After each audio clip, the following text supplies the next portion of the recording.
Tell him none of this is his fault. It was already burning. He's just the first spark of the fire. Tell him he knows everything he needs to know and feels everything he needs to feel. And when the day comes that those two pull together, he will be an unstoppable force for good. Tell him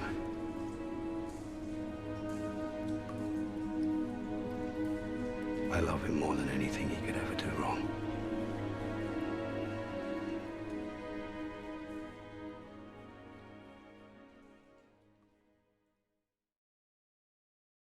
It's a positive film.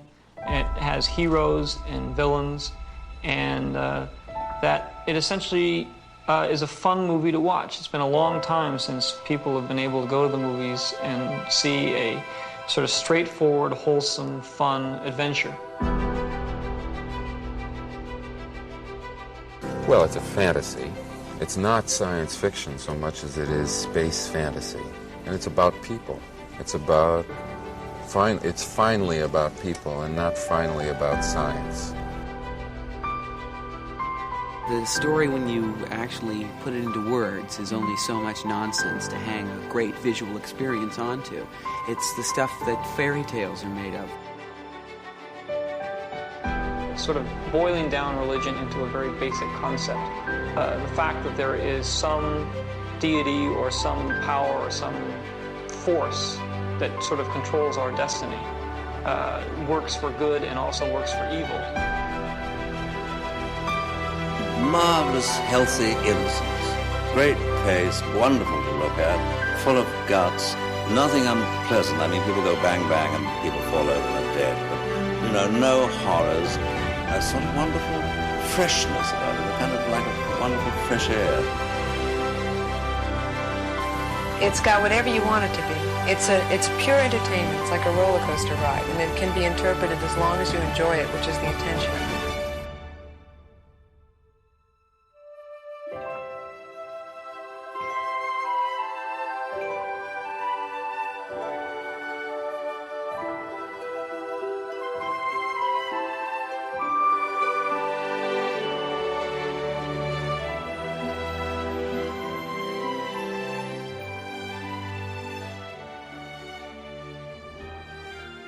And welcome back to Generation Skywalker for show 136, which is our 5th show dedicated to Andor.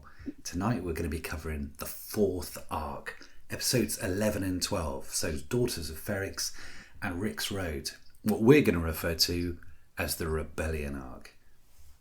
Now, as usual, I'm joined by my Generation Skywalker pal, Dan Burgess. Good evening, Dan. Hello there. How you doing? I'm good, mate.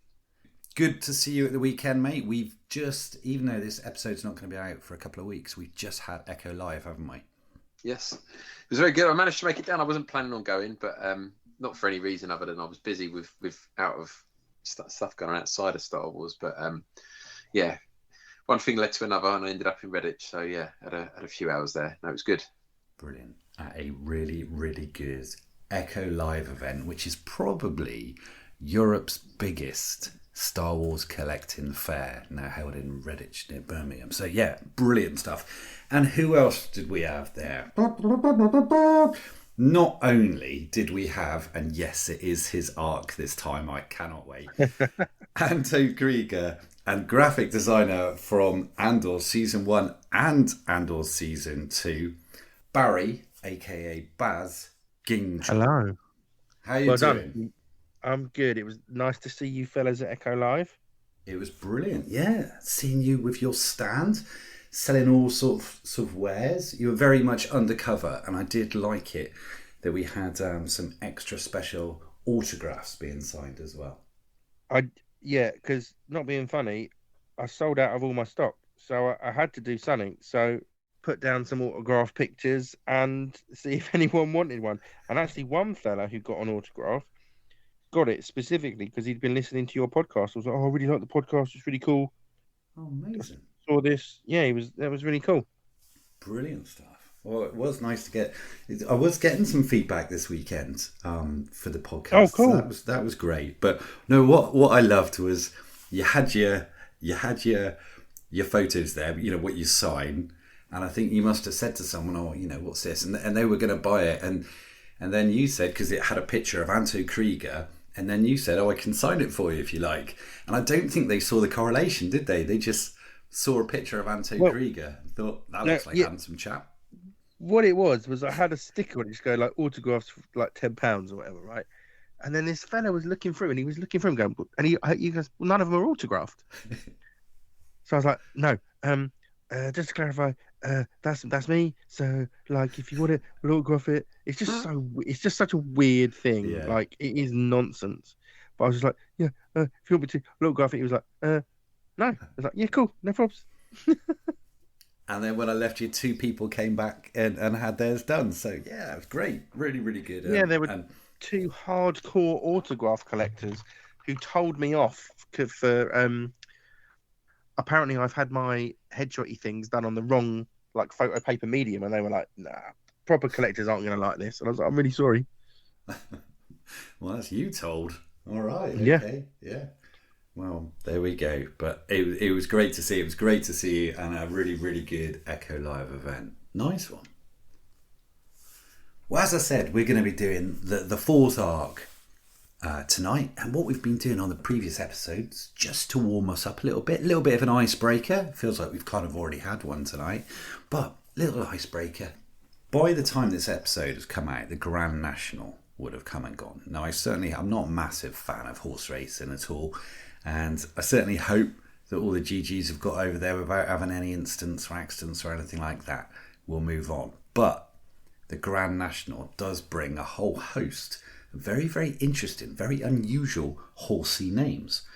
Now, what we're going to have tonight, just to sort of, ease us in a little bit, some Andor-themed horse names for the Grand National. So you know this sort of thing. If I'm bringing up now the Grand National 2025, I've got 3-Card Bragg, Senior Chief, Beauport, Grand Clare West, Mr. Vango, etc., etc. So that's the sort of thing we're looking for. I'm going to come to you first of all, Barry. Horses at the Grand National with an Andor theme. Go. This is really hard. I'm going to call it Uncle Harlow. Oh, that's great. Yeah, liking that a lot. Okay, Uncle Harlow around the first bend. You got any others? That's a really good one. Oh, I mean, when you've got gold, there's no point in looking for silver. You know what I mean? Fair enough. Go on then. Go on, Dan. I know you got 1 or 2. I got a Time Grappler. Oh, yeah. Good. They are good, aren't they?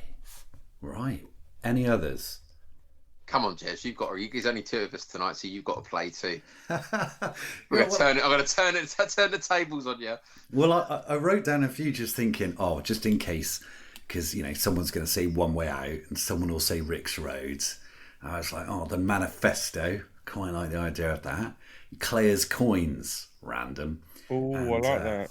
I thought Brasso Got Your Back is one which I can really imagine a horse commentator go, Brasso got your back, and then also Fight the Empire, maybe. So there's loads in there. Loads you could have. Pettigar sounds like a horse, doesn't it? Pockets of Fermenting. I know I use that every week, but it's just such a good line. Oh yeah, that is good.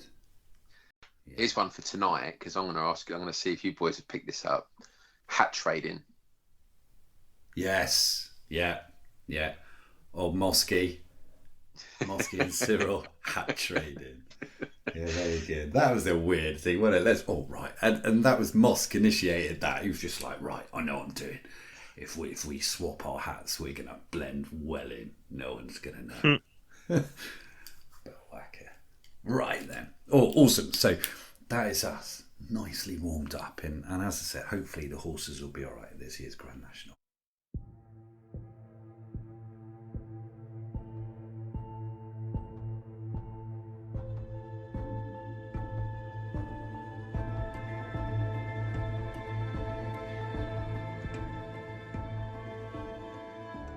Right then.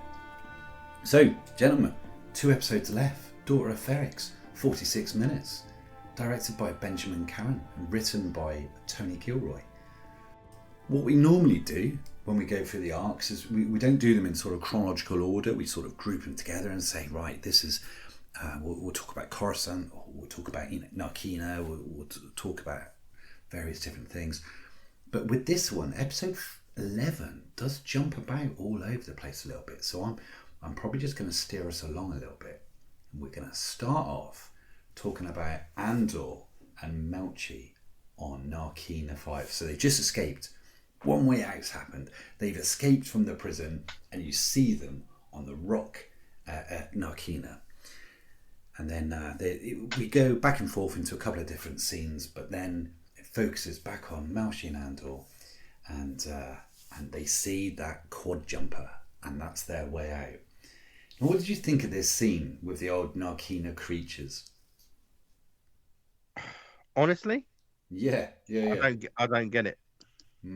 Yeah, I'm with you on this. People seem to like it, but I didn't get it. Like, it just felt weirdly. Are they trying to be funny? Like, what are they saying? I can't understand them.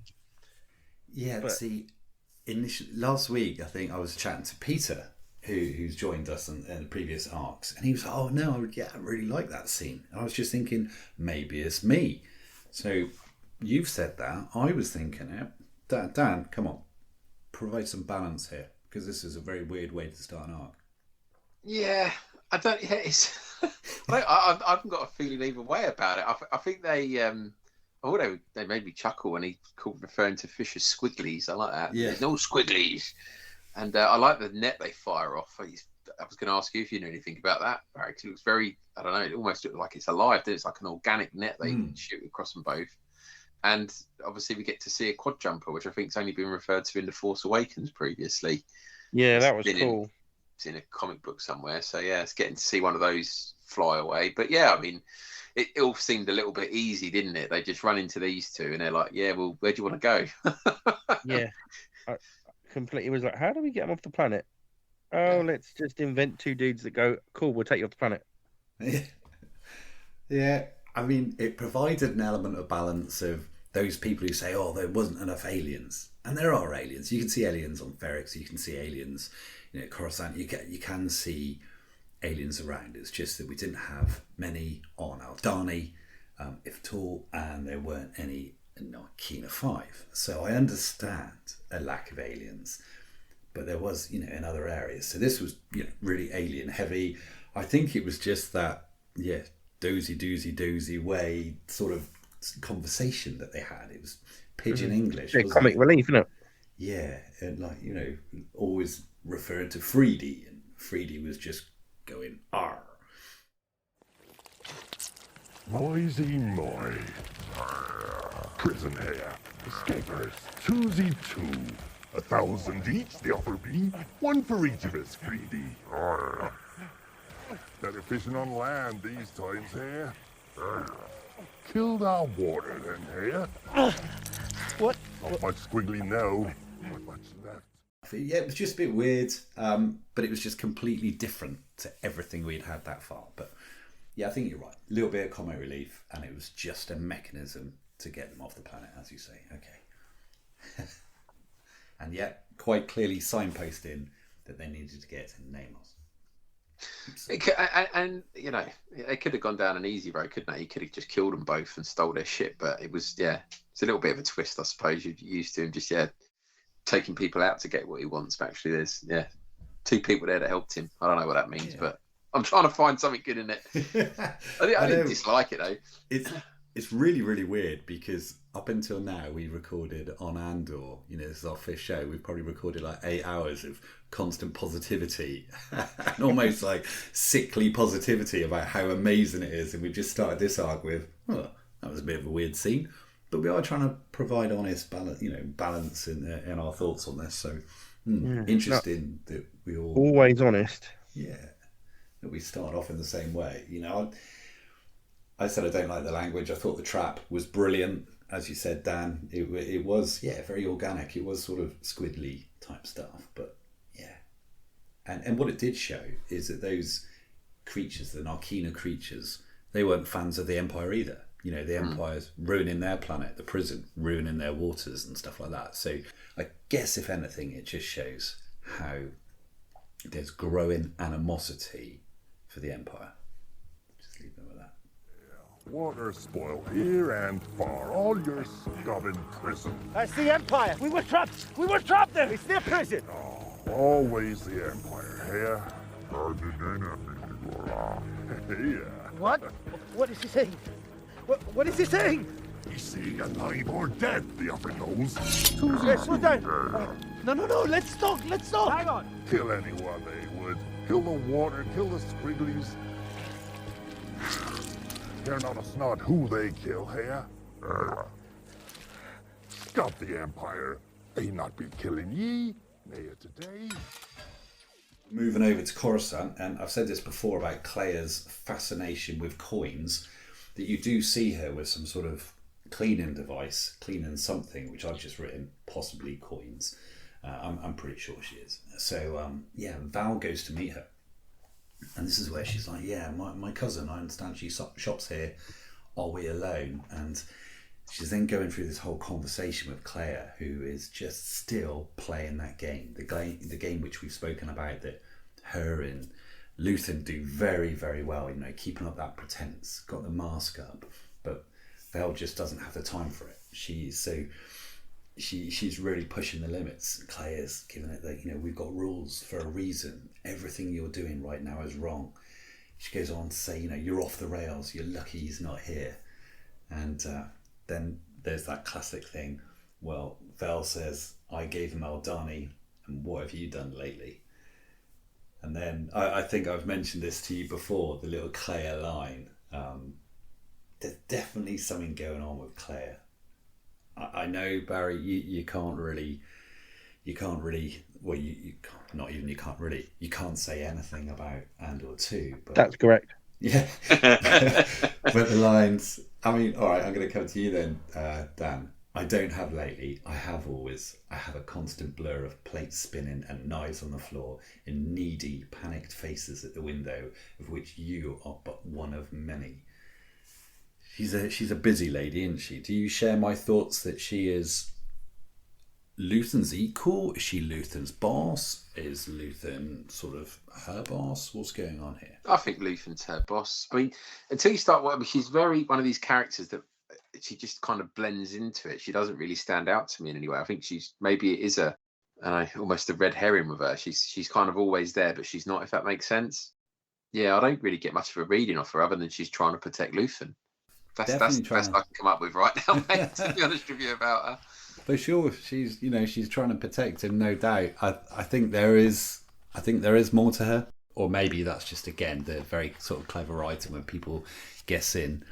When I'm going through Pablo Hidalgo's book, which is, you know, I've mentioned it on most episodes so far, the Dawn of the Rebellion visual guide, and they talk about the Fondor Hallcraft, which we're absolutely going to come on to later on. It goes into a lot of technical detail, but it says Claire, Marquis and Luthen Rail are the only ones with the key to this system. So, you know, she's got a co-ownership of the Fondor, man. She is, you know, she's a player. She's a bigger player, I reckon. And I'm sure I'm going to get proven wrong. I think she's a bigger player than most people will probably realise or guess at this stage. Let's find out.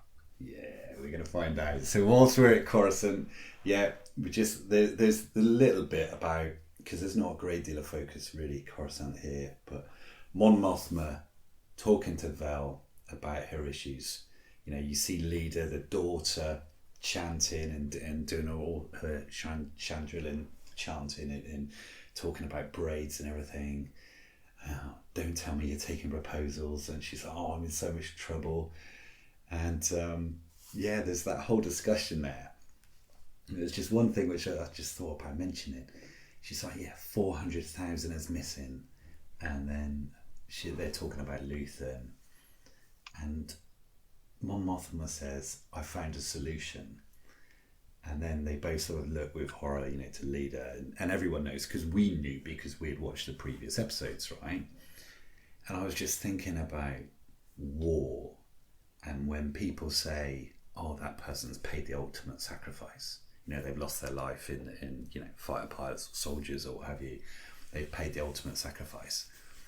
And then I just thought, Mon Mothma is pretty much sacrificing her daughter, not in a death way, but in a life. She's just completely changed the course of that young lady's life for the greater good. Has she paid the ultimate sacrifice, but in a different way? I think we said in the last episode, you can see the way it's going. Obviously, she had that dodgy banker dude pay her a visit in the last episode, and she turned down his offer. But yeah, I think when she says I've got a solution, I think she needs to bite the bullet. I think she recognised. I mean, her daughter's obviously into the old Chandrilan ways. Yeah, so she's obviously into that, and she thinks, you know what, let's let her crack on with it and kill two birds with one stone. My daughter's happy, and she gets away with all the money she's been giving to Luthen, or to the rebellion. Yeah. You know, she's got to cover those tracks somehow, but she's working multiple angles, because we're going to come on a little bit more to her husband Perrin and his dodgy gambling ways, for sure. But yeah, so just a couple of little scenes before we're getting into the main sort of business of this episode, and we go over to Ferrix. And I love this thing where you look through the eyes of B2EMO, and this is when we find out that Marva is passed away. What are your thoughts on that scene with B2EMO and Jezzy, but also mainly the conversation, the relationship, the consideration between Brasso and B2EMO? Heartbreaking. Yeah. Like, B2EMO is fast becoming one of my favourite droids. R2 is one of my favourite characters of like the whole thing, like hands down. Then Chopper rocks up, and I'm like, wow, Chopper's a war criminal. This guy's an absolute baller. I love Chopper. Now B2EMO turns up, and I'm like, oh, poor little thing. Mm-hmm. Yeah, when Brasso says, "Oh, do you want me to clear the room so you can be alone?" He says, "I don't want to be alone. I want Marva." You're like, oh. Brilliant. And he plays it with the whole, oh, you know, I've got to charge up and all that. And then he's like, I'll stay. Oh, great, cool. I'm good now. Thanks very much. Yeah. It's so good. But I love the way that they decided that we're just going to record this scene. We're going to introduce this scene through the eyes, through the optics of this droid. And, you know, you hear Jazzy saying, oh, you know, it's heartbreaking. And then what about the droid? And he just starts shaking, doesn't he?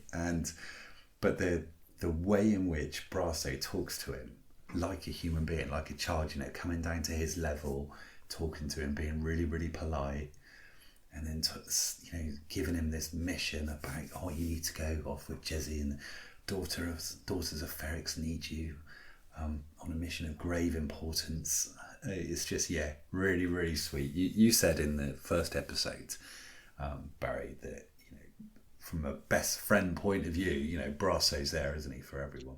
100%, and he proves it again, right? Yeah, brilliant. But what we have then in Ferrix is loads of people. Everyone's coming together. Everyone's, you know, it's all coalescing. It's all building on Ferrix, because we see the body getting put onto a loader, like type hearse thing, and moved from Marva's house. And you got Corv from the ISB talking with Cinta, both mutually aware of each other, but sort of not giving it away. You know, he's suspicious of her in some respects, and she's absolutely got his number. And then we've got, I think it's Tygo from the ISB talking about, you know, they want to close Rick's Road, they want to do this, they want to do that. Dedra, she's like, no, we want a funeral. We want them in a box. We want to stand back and watch. And then, you know, as we come back, scene after scene, Corv watching, Cinta watching, the timekeeper is clanging, and there's just lots and lots of people just figuring stuff out. And then, as you say, Brasso in B, you know, he's like, yeah, time to go. Oh, can you stay one more night? And I loved the sincerity of she's not here, B, she's in the stone now. And, you know, he goes on to say she's on her way soon. And it really world builds with regards to how things are done at Ferrix. I think it's so layered and it's so good. It's a fantastic concept. I think, who'd ever thought about having their ashes put into mortar and turned into bricks and, built into a house? It's actually pretty cool. I wouldn't mind, at least it's a bit of, immortality and a bit of purpose after death. It's a pretty cool concept. I think I've said before that wasn't in the earliest drafts we had. Like, Tony had that idea a little later and had to like knock up the shapes and pattern, like the ideas for that brick, like a little bit later, and then go round and put them into the set after the set was up, basically, which felt awful, just jumping into this lovely set. But there's some people on Facebook and Twitter are going around and finding them. So if you go onto like the Andor, like the Rogue One Andor Facebook page, there's a fellow called Christian who has posted up all the ones he found, which is more than anyone else. I don't think anyone else would have seen them, to be honest. But he sort of found them freeze framed and gone, look, there's the other funerary stones, because it felt weird to have just hers. So we had to go in and bolt the others into the set. So it was like, yeah, this is a thing, it makes sense that it's a thing and we see him around the town. But we probably only catch about 5 or 6, and I think there was probably about something like 18 or something on the set. Wow. Yeah, it's brilliant. It's just very, very good. There's a couple of smaller scenes which I think, worthy of note before we get into the main thing. I loved the little scene with Sergeant Mosk on Morlana 1 contacting Cyril, sort of, Cyril's mum wakes him up. There's a call. Yeah.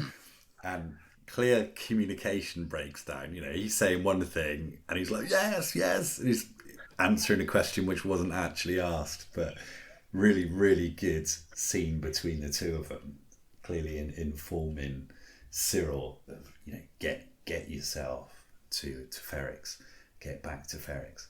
And I thought that was just very, very cleverly done. And then, we see a little bit of Bix struggling post-interrogation with ISB questioning there. And this is when we get to see a hologram of Anto Kreegyr, so I can't move past this. So as you said, episode 11, now I know off the top of your head, what was it, 16 minutes or so? Something, 16 minutes and some seconds and changing, yeah. So it just goes to show that at this stage, the ISB, they're still unsure of various different things. Luthen's done such a great job because they're saying, is this the man you introduced to Cassian Andor? So they're still thinking, is this Axis? Who is this? Who is this important person? She can't answer, can she? She's in such a bad way. She's really, really messed up. I mean, she must be thinking to herself, can I, whatever answer I give, are they going to believe me? So shall I just tell the truth and say I don't know who he is, or actually shall I just say, yeah, that was that's your man? Or she's also just thinking, who is that devilishly handsome man? That's it. Yeah. That's the thing. And I will say I am wearing 3 coats in case, because he is padded out, but that's 3 coats. Come on, guys. All right, then. So before we cut to Segro Milo and talk about Saw Gerrera and Luthen, and when they're talking about the character that is Anto Kreegyr, let's just... Now, I know in one of our previous interviews we've spoken about this, but getting that gig, that was kind of almost by accident, wasn't it? Yeah, so it was sort of right place, right time, but also like a bit of a present, which is nice. I can't remember what I said before, but Luke and Toby, who was our supervising art director, had been in a meeting, and I was rushing off to costume to sort out something for a TIE fighter helmet, and they'd just been in this meeting about, well, who are we going to do this? And the thing is, it's like 4 seconds of screen time. Do you know what I mean? It's like, who do you get to do this? Because it's not like a proper actor, because they go, a proper actor's not going to want to be like silent for 4 seconds. And they just sort of kicked it into the long grass because it didn't really matter. And you come out of the meeting, Luke had seen me and was like, wait a minute. And he just looked at me and said, send me some photos of you looking like a terrorist. I thought, what? Oh, okay. So came back from costume, went upstairs, and Matt Hinder was working with us. We did like a photo shoot, like Show Me Love, like Austin Powers style, born and shoot, and did a photo shoot, sent it to Tony, and he was like, he's fucking perfect, man. And the reason that I'm perfect is I don't look like an actor, because I'm not, thin, and I'm not a pretty boy. No one's hiring me to, catalog model. Do you know what I mean? So that suited exactly what he wanted. So I went and saw Tony. It was like, oh, yeah, this is going to be great, man. You're going to do a conventions. You're going to do all this stuff. This is going to be great. And I was like, well, I'm not sure, Tony. I'm not sure if I should, hold out to be a Jedi and Obi-Wan, completely as a joke, forgetting sometimes that Yanks don't get when we're joking like that. Right, yeah. And he was like, I don't know if you've got a shot there. And I'm like, no, I'm just joking. I really want to do this. Thank you very much for letting me do this.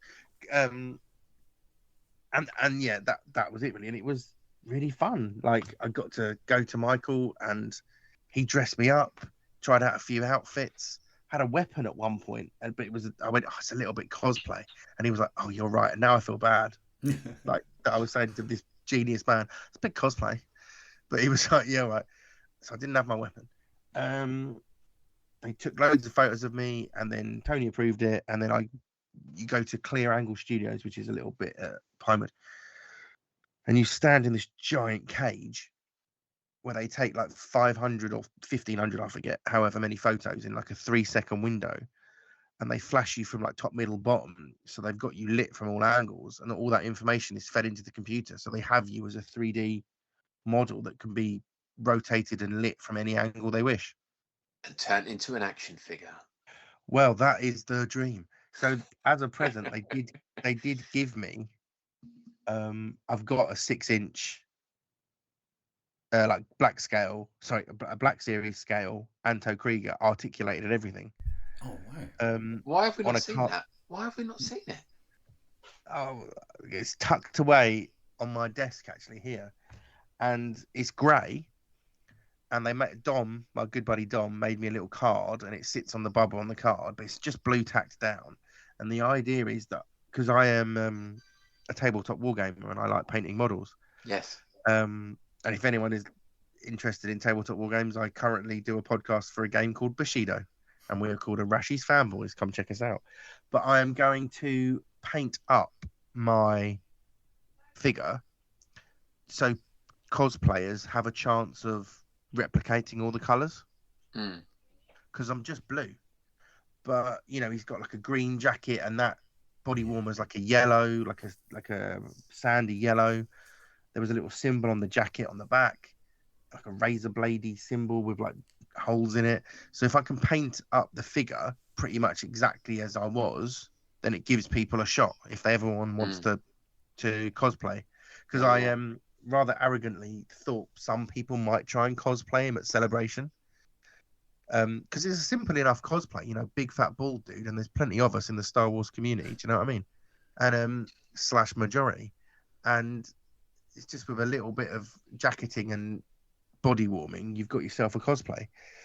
So did they take like professional photos of you in the costume, like for like publicity and stuff if they needed it? Like no, just they took good photos for the costume fitting. Yeah.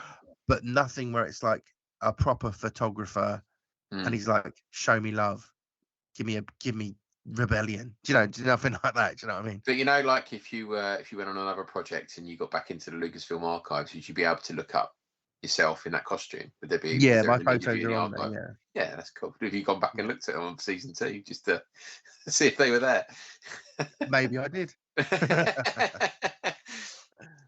But they're there under costume. But yes, I'm gonna paint him up and post him up on Twitter and stuff, just so people have a chance.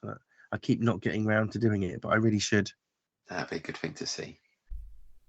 But yeah, it was fun, and it was just because I was chatting with Luke and chatting with Tony about nerd stuff early on, and yeah, it was fun and it's brilliant. And I'm not going to try and be cool about it. Like, it really is cool. I'm not just, Muppet number 7. I've got a name. Yes, I don't talk, but it wouldn't. If I had to talk, it wouldn't be me. It would be an actor, No, but it's everything else that could come from that, right? And if there was a comic book or he appeared in an animated show or something, and you wouldn't necessarily get, you could say that's me. That's what I've said. Like, and if anyone's going to voice him, I was like, it's got to be Jason Statham. But I'm not sure if Tony got that or not, but I was like, yeah, it should be Jason Statham, 100%. And I worked with Jason Statham last year. There's a movie just came out called The Working Man. Yes, beating Snow White in the box office at the weekend. Oh, really? I did that movie last year, and when I met him, I was so close to just being like, so I'm like the visual representation of a Star Wars character, and I'd like you to do the voice. But he and I's relationship didn't progress to the point where I think he'd find that funny. Brilliant. Well, everyone's heard of, in the prequels, Tarful the Wookiee. Now, when I'm looking at the book, Dawn of Rebellion, you have probably more words describing you than Tarful. That's how important you are, mate. Really? Oh, that's cool. Yeah. So, Dan, have you got your book in front of you? No. It's in the shelf and it's behind. I'll have to move everything to get to it. Well, in this case, what I'm going to do is I'm going to read out what it says about Anto Kreegyr. Because no doubt you've read this, Baz, because I know that you've got this book. But well, I have, yeah. It says, Anto Kreegyr, a stalwart Confederate holdout who becomes a leading figure in the neo-separatist coalition seeking legitimacies in the eyes of the Senate. Anto Kreegyr has been likened to an ox for his stubbornness. The man is an ox. His cell seeks independence from the Empire above all else and plans an assault on the Imperial power station on Spellhouse. Testament to the disposable nature of even powerful rebel cells, Luthen Rail sacrifices Kreegyr and his unit to protect the security of a mole within the ISB. Oh, liberty. Love it. Yeah. But you're right. I mean, when you think about some of the people that go to conventions and, at London Film Comic Con and stuff like that, stormtroopers and the like, they're there getting autographs, charging £15, £20 a pop, and here we are talking to you, Baz. You should be down there, mate. If you were on one, Echo, it might not be for the show. If you was up the back there with your photo on the wall, people would be queuing up for it, I guarantee it. Yeah, I mean, the thing is, my buddy Rich, he's on at me to do that, and I would, but I have so much fun selling Care Bears to Star Wars nerds. I really, really, really do. I've been selling toys for a long time. Me and Rich, buddy Darren, who was also there, we started selling toys back in 2001. I think I sort of finished college. We started doing boot fairs and then the Sandowns and toy fairs and London Film Comic Cons, Collectomanias, that sort of thing. And I just genuinely love it. And if I was just sitting there, having to sit there all day, looking at all the people having fun and interacting and just messing about, I'd be gutted. I'd be missing out on it, No, it's a cool character, very memorable name, cool character. And before I'd even met you, Barry, I knew exactly who we were talking about. And people went, "Oh, he's Anto Kreegyr." Wow. But I do feel bad for the people that thought he was going to be someone. And so many people thought I was just computer generated. There was posts about how have they made this guy look like every NPC character I've ever met in a bar in this game. And it's like, cool. And then loads of people likened me to the New York Giants head coach at that time. And I was like, guys, I'm a Lions fan. But then I was posting that up and then people were like, who the hell is this guy from England coming on and what's he got to do with him? Which is quite fun. I got quite a lot of leather daddy stuff. I got a lot of people being like, oh, we're going to defend you because Lucasfilm said you were dumb and stupid and you're fat. And they're just having a go at fat people. And I'm like, what? Jog on. It's fine. It's really nice and fun and cool. And I remember when I put it on to show my mum, and my mum went, oh, you were actually in Law and Order longer though. I was like, but Mum, it's Star Wars. She was, yeah, but you were in Law and Order. And I was like, Mum, it's not the same. In Law and Order, I'm just a photo, and my name was Eddie Wade, and I killed the judge and stole her car. But my mum thought that was better than this. But did you have to keep it from your family as well, obviously, because NDAs and stuff, or did you say? I didn't. Yeah, I didn't tell anyone. Oh, well done. I don't know if my I wife. contain myself. Oh, okay. But no, I didn't tell anyone, and quite a few people thought it was a bit like bonkers. And there's this fellow who looks just like you. And then I did get quite a few messages, but I'm not gonna lie, I got more messages when I was on Law and Order UK.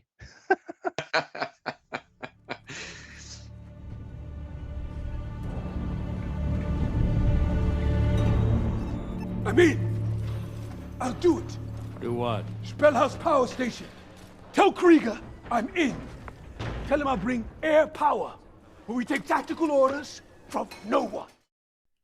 So I'm going to move now on to partisan base of Segro Milo, which is where we find the great Saw Gerrera and his partisans. So good. Luthen is visiting, and I just love it at the beginning. He's getting patted down by two tubes and one of the other goons saying, oh yeah, he's in a bad mood. The thing is, Luthen's not taking any of it because one of them's taking weapons off Luthen. He's like, put it down or give it back. And he's just really sort of pushing him around. But the whole interaction in that scene between Luthen and Saw, what were your thoughts? I thought it was brilliant. It just top drawer. Those two guys are top drawer, and having them together, brilliant. The whole back and forth, the way in which it was put together of, hang on a second, why are you doing that? Why didn't you just do this? And he's saying, ISB knows Kreegyr's plan. They're waiting for him. And he's like, yeah, Kreegyr doesn't know? How do you know I won't tell him? He's like, I don't. It's far from ideal for either of us. And they're just weighing up, and you can just see the confusion on Saw Gerrera's face. He's just like, how do I know you're not a baddie? What's going on here? And it's so cleverly done. This isn't sketched out in 5 minutes. The writers have clearly thought about this and thought about it. Because then after a while, he's just like, look, if I was really ISB, I could have just sent you off with him. I love the way he points the gun at basically at two tubes and says, he's my man. And he's like, he's lying. He's like, what? Yeah, it's so clever. He's just like, he's like, yeah, you've got people everywhere. You've got people in the ISB. You've got people here. Oh, you must have someone here. And you're absolutely right. It's like, yeah, of course, yeah, it's tubes. And the fact he calls him tubes is brilliant. It plays so much into Rogue One as well, doesn't it? With the paranoia. He's obviously, he's a paranoid guy, and this is the early stages of that. And he's kind of like, well, you're either ISB or you'd have got someone in ISB. And when he pulls the gun on him, he's like, yeah, well, yeah, there's no other way out now. And it's just, it's, you just see that character where he's going to get to is an intensification of that by Rogue One. You're absolutely right. That set is actually filled with Rogue One stuff that you just don't see because, and I get it, because when you've got two guys like that, just put the camera on them. But that set is there's like the big strategium table or whatever you want to call it in there from Rogue One. There's the boxes from Rogue One. There's like a furniture table, like all the stuff from Rogue One is in that set. So the strategium table, is that the holographic projector that what's her name? Jyn Erso plays the film with her dad. Yeah, I think so. Yeah, and it was all busted up. So Tim's guys, we had to like sort of build it back together as a jigsaw, and then Tim's guys tried to fix it as best they could, and they did a good job. But you just don't really catch it. But you sort of see if you look for it now, you'll sort of see it flash past. Okay. But yeah, that I think that was Sam Redwood's set, that one, and so she was went through the archive just to storage and everything, and just got everything she could that was Rogue One to tie it in. But yeah, you've got those two guys pointing the camera at them, and it's gold. It just very, very well done, and this is where it builds into what we've seen when we've all watched the trailers, because he's like, yeah, you know, we're writing off 30 people here. We are writing off 30 people and Kreegyr. And he's like, yeah, if Kreegyr goes down, the ISB will feel invincible, untouchable. And it's just about making the ISB and making the Imperials just feel like, yeah, everything's going to plan. And when they feel that way, then they're going to take their eye off the ball. And he's just like, yep, we're doing it for the greater good. Call it what it will. The greater good. Yeah, indeed. Every time I say the greater good, I think that. And so, go on. I was going to say, I mean, I know, Barry, you won't be able to comment on this, but I suppose between me and you, Jez, there's obviously, I mean, to bring Saw Gerrera into the show, and I know he plays a big part in Rogue One, but I don't think they're doing anything by accident in this show. And I think, if I remember rightly, Saw Gerrera didn't really, I don't think he knew who Andor was. I mean, when he took him prisoner in Rogue One, he had him down in the prison cells. It wasn't any sort of acknowledgement that, you know, oh, that's Cassian Andor I've got down there. He's just got, you know, a guy that he's caught with gin. So I think that his fate, and obviously he's a lot different by the time you get to Rogue One. He's lost half his body, he's all messed up, and I think I think his fate is tied to Luthen. So I think whatever happens to Saw, you know, Luthen may well be involved with. Interesting. Yeah. Good surmising. You know, by the time the Death Star project became known to the Rebel Alliance, Saw is a dying man kept alive by machinery. It appears. So yeah, fair point. And I think when you watch the trailer, there's some scenes where he's kind of, as he is in the season 1 that we've just seen him there, and then he's I think he must obviously go through some metamorphosis as the show progresses. Yeah, indeed. And I know that obviously we've got Barry on the call just going. Yeah, literally. Exactly we haven't got long now. We haven't got long. So let's move on then. So that's our bit. It's Tego and Milo with two absolute powerhouses, and then Luthen is on his way back. He's on the front door, and then you got Claire is just sort of hailing him or calling him, and again she's still perfectly in character all the time, because they go through this whole facade of, yep, you should come home, and he's like, yeah, still got one other piece I'm trying to chase, and we all know that that's Andor, right? And she's like, yeah, it's very much on the table, but there's lots of other bidders on the ground. It's a crowded market and stuff, and she's doing this incredible job of talking about Andor and the stuff that Ferrix is really busy without saying Andor and Ferrix. It's just very, very cleverly written about there's lots of other interested parties now, and it's probably not worth your while going on. But then communications breaks. I can only mean one thing: invasion. All of a sudden, the comms fail, and then you've got that large Imperial vessel just pulls up behind the Hallcraft, and then we have one of the best scenes, one of the many, but one of the best scenes in Andor. What am I talking about, fellas? It's great. What did they call it? Wasn't it like the Cantwell class or something they called it? Yeah, after that's it. After the original concept artist, which I think is a lovely touch. And I actually saw that scene as a previs in ages before, long before it came out.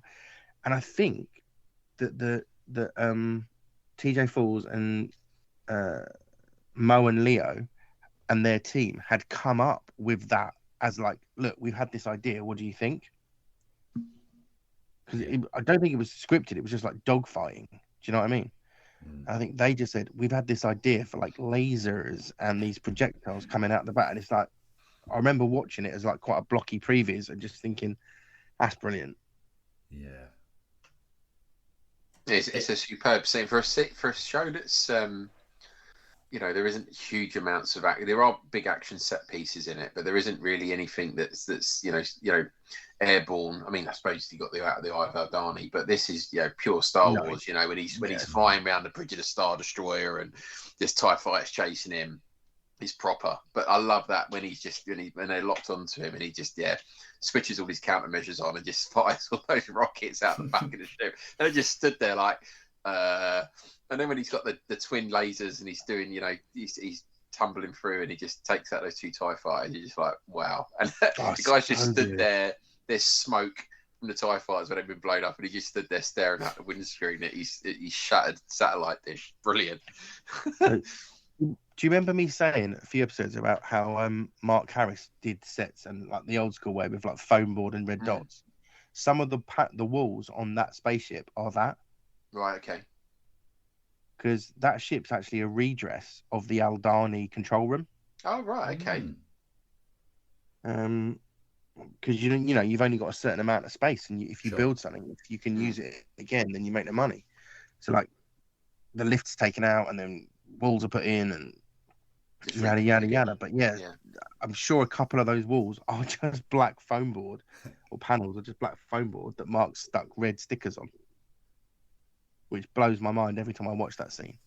But the idea of like hard projectiles in Star Wars, like we know that bullets like exist, like guns as we know them do exist in the lore and the novels, and then just to see like that as a countermeasure to this sort of invisible tractor beam, and we know there are tractor beams in Star Wars, tractor beams in Star Trek, we get it, but you don't see it. And I just loved that really vicious, it's sort of hard way of countering it. I don't know. There's something nasty about it that I just like, and clever. It's like, here, I'm just going to rip you to pieces. It's a gorgeous looking ship, isn't it? It's really, really cool. You've got a really wonderful scene there, which underneath that, you've got the sort of the rich clouds underneath. There's a great deal of sort of meteorology going on the planet underneath, which really accentuate and make it look beautiful against the space. So you've got this lovely layering of the planet with its wonderful sort of cumulus clouds, etc., and then space and the stars, and then these 2 great looking crafts. And people talk about Andor as like not doing fan service and not doing cameos. But the truth is that ship is massive on both.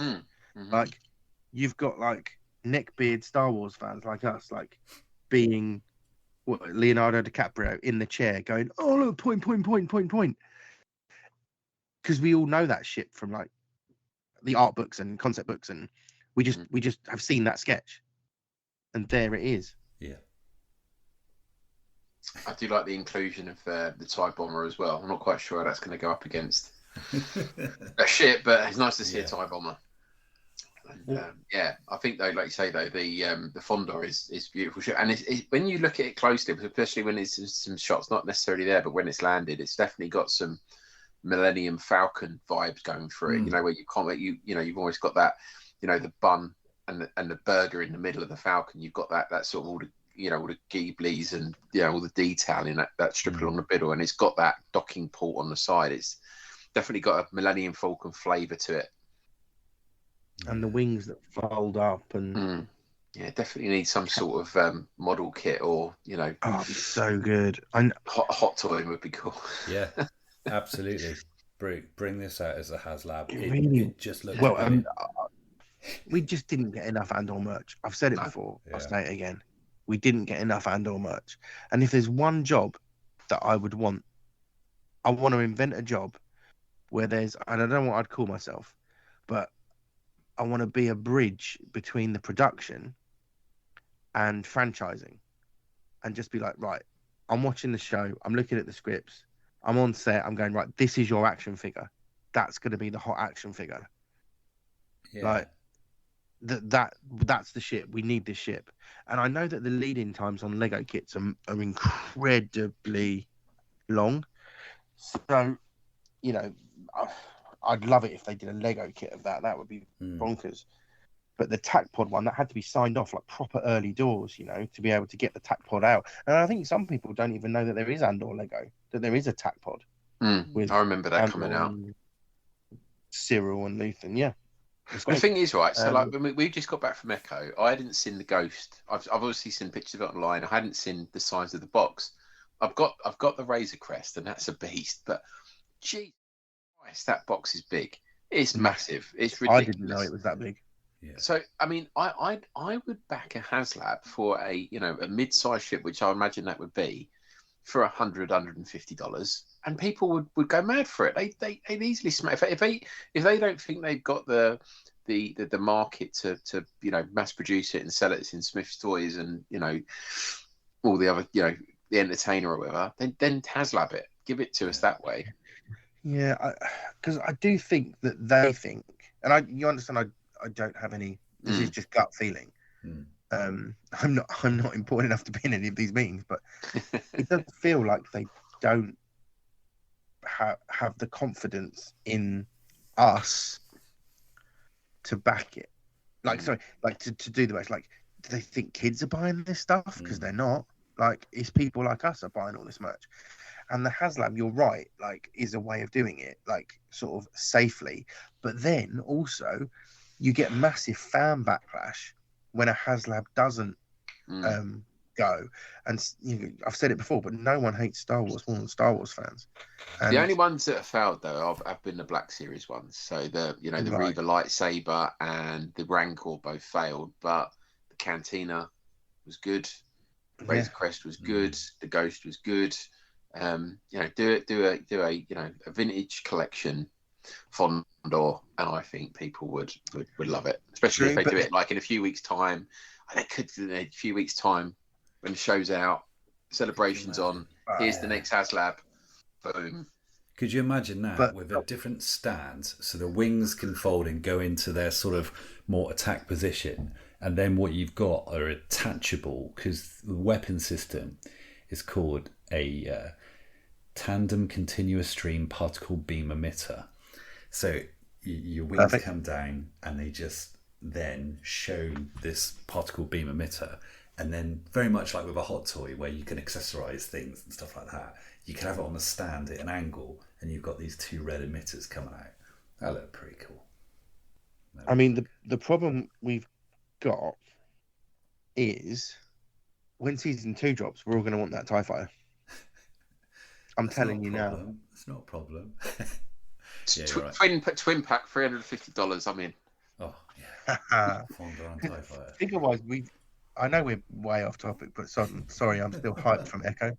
We've got the really cool Cassian Andor in his Star Wars uniform, and then there was a Krennic, wasn't there? They're the two we've had for like a season 2 thing already. I don't know if they've leaked any lists. I probably should go hunting. I know there's some U-wing. There's a U-wing Lego kit. Okay, it's the U-wing coming about. I imagine it's got to, isn't it? If they get closer, as it gets closer in the series to Rogue One, you've got to have that, aren't you? So we'll see. But yeah, I've seen that all over social media and stuff. Okay. But apparently there's another Lego kit, but I don't know what it is. I was talking to Dave Tree about it because obviously he's well in with his Lego contacts, but I don't think he knew what it was yet. I just want more Andor merch. Cool. And I want that Cantwell class ship. Yeah, that's a business. What I will say about this scene is Elk was the officer, the one, Craft, that guy. I thought they were really good.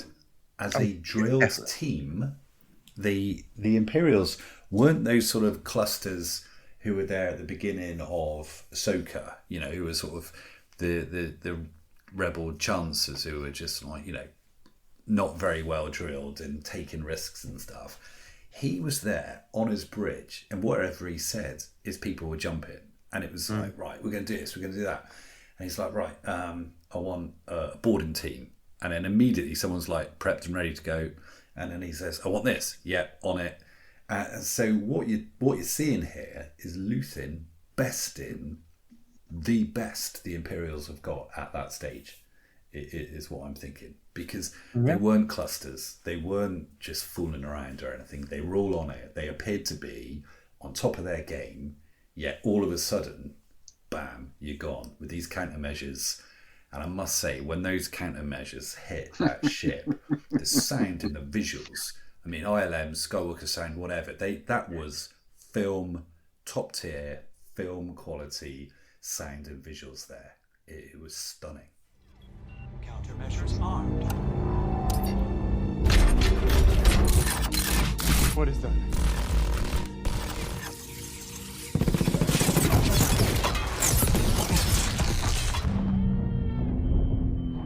No, from a Hullcraft. Tractor beacon is failing us. I can see that. Where's my air wing?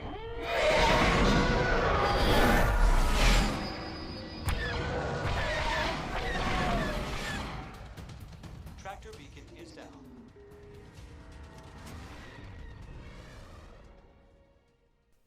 down. Yeah, I agreed. Just really good, and I think because, like you said, we didn't have too much of it in the series, so when you get a little bit of it, it hits hard. Mm. Yeah. And Here's a and it was question. cool. If it was in The Last Jedi, Ugh, how do you think it would have gone down? nothing saving that. Okay, interesting. So no, my point was, there were some really good bits in Last Jedi, which people are still like, oh, this isn't me struggling to think of them. This is me struggling to remember The her ship name. The smashing Holdo through the maneuver, other ship. and all that Yeah. sort of stuff. There was. Oh, he would have, yeah. Luthen would have spun the ship round, switched on the hyperdrive, and just flown through the Star Destroyer, and it'd be like, oh yeah, there's a chance in a million he'll survive, and he'd have come out the other end. And Or he's got a some droid other pilot yeah, that could have done it for him, like Holdo had. There's autopilot. There's a million ways she could have got off that ship. Let's not go down this road. Yeah, I might cut all that. Okay, all right. But it's to the point though that it's so clean and so well done, and it's like I know you weren't the biggest fan of it. I mean, Ahsoka I didn't mind so much, but it's, when she's outside spacewalking and like ships are firing at her and she's deflecting stuff, it's the over the topness and comic book nature sometimes of some of this Disney stuff that does turn people off. Whereas this is, and I think me and you were having a conversation on Saturday, Barry, about how it's like hardcore sci-fi. It's like a Blade Runner 2040, whatever it is, 2049. It's taking itself seriously. It's not trying to But I overpower characters. I still want room for the Flash Gordon. So I love Ahsoka. I love Rebels. Loved Mando. Didn't like Obi-Wan. Didn't like Boba. But I ain't like screaming about it. You know what I mean? Like Star Wars is a broad church, and I don't remember anywhere where it's, if you're going to expand and you're going to have all this stuff, I don't remember anyone saying you have to like all of it. Like it doesn't. It's different things for different people. Like I love Young Jedi Adventures that I'm watching with my son. I really like it, but I'm not expecting everyone who loved Episode 8 to love, Young Jedi Adventures. But you can. Well, we're going to move on to episode 12, but I will just say, just as Daughters of Ferrix was finishing, after that incredible scene with the Fondor, it cuts to Namos. So we've got two very, very short scenes at Namos. One is Andor's gone back to his old flat. You see a little alien in there, but he's retrieving the manifesto, and this is massively important. So he's grabbing the manifesto, and then a little bit later on you see him talking to his mate Zan Ferrix, and he's asking about Martha. Zan then explains to him, I'm really, really sorry, but she's died. And this is how it concludes that episode, that you've got Andor then speaking with Melchi on Namos, and they're both really emotional. Melchi is fully bought into this. People need to know. People have to know about what's going on. Let's split up. Let's double our chances. And they have a hug, sort of fist bump type moment, and they are both absolutely defiant. They're both up for telling the world about the travesty, about what the Imperials are doing. And it just finishes, and there's a little bit of sort of rousing music, and Andor is at Namos, just found out his mother's passed away. He's now focused on this mission, and he's looking out over the sea, and it reminded me of him looking out over the sea at the end of Rogue One. Yeah, definitely. 100%. Yeah, really good And acting. That has to be legit reasons, right? Yeah. I don't think it's lost on any of us Star Wars crackheads, is it really?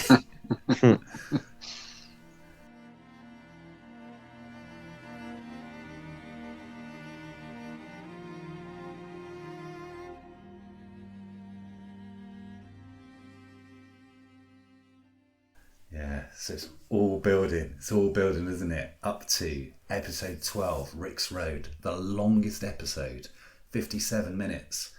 When you take, the flashbacks, or the introduction rather, and the credits, you're probably talking about 48 minutes or so. So this episode starts with the bomb maker, doesn't it? It starts with, can you remember his name? Wilman Pack. So you've got the Pack father and son who are working at the cell yards, the cell yard workers. So Salmon Pack is the one who's been captured and interrogated. What happened to him? Did he get killed? Yeah, he gets nuked. Yeah, so the scene starts with Salmon's son, Wilman Pack, making something. Now, did everyone guess in this opening scene? Or did it take a couple of times of going back to see what he was really up to? It didn't really hit me that hard, to be honest with you. No. To see him, when he throws it later on in the episode, then you kind of get it. But yeah, I didn't really clock that. It kind of passed me by a little bit.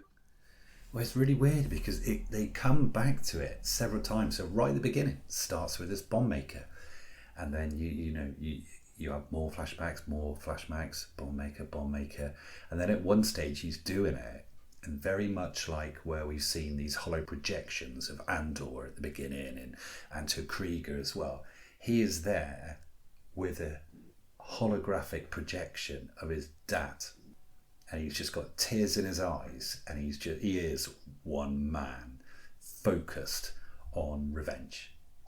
And he is just absolutely out for it. And yeah, as you said, he has been making this bomb, absolutely determined, and he's taken a bomb to a funeral. Bottom line, that's what he's done. I mean, that's quite a significant thing to do, isn't it?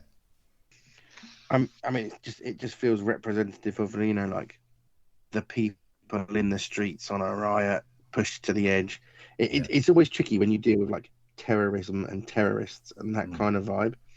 It's why Battlestar Galactica dealt with that so well, because they were blowing up robots. They could kind of really push it and be like crazy guerrilla warfare bomber terrorists that you sided with because they were blowing up robots.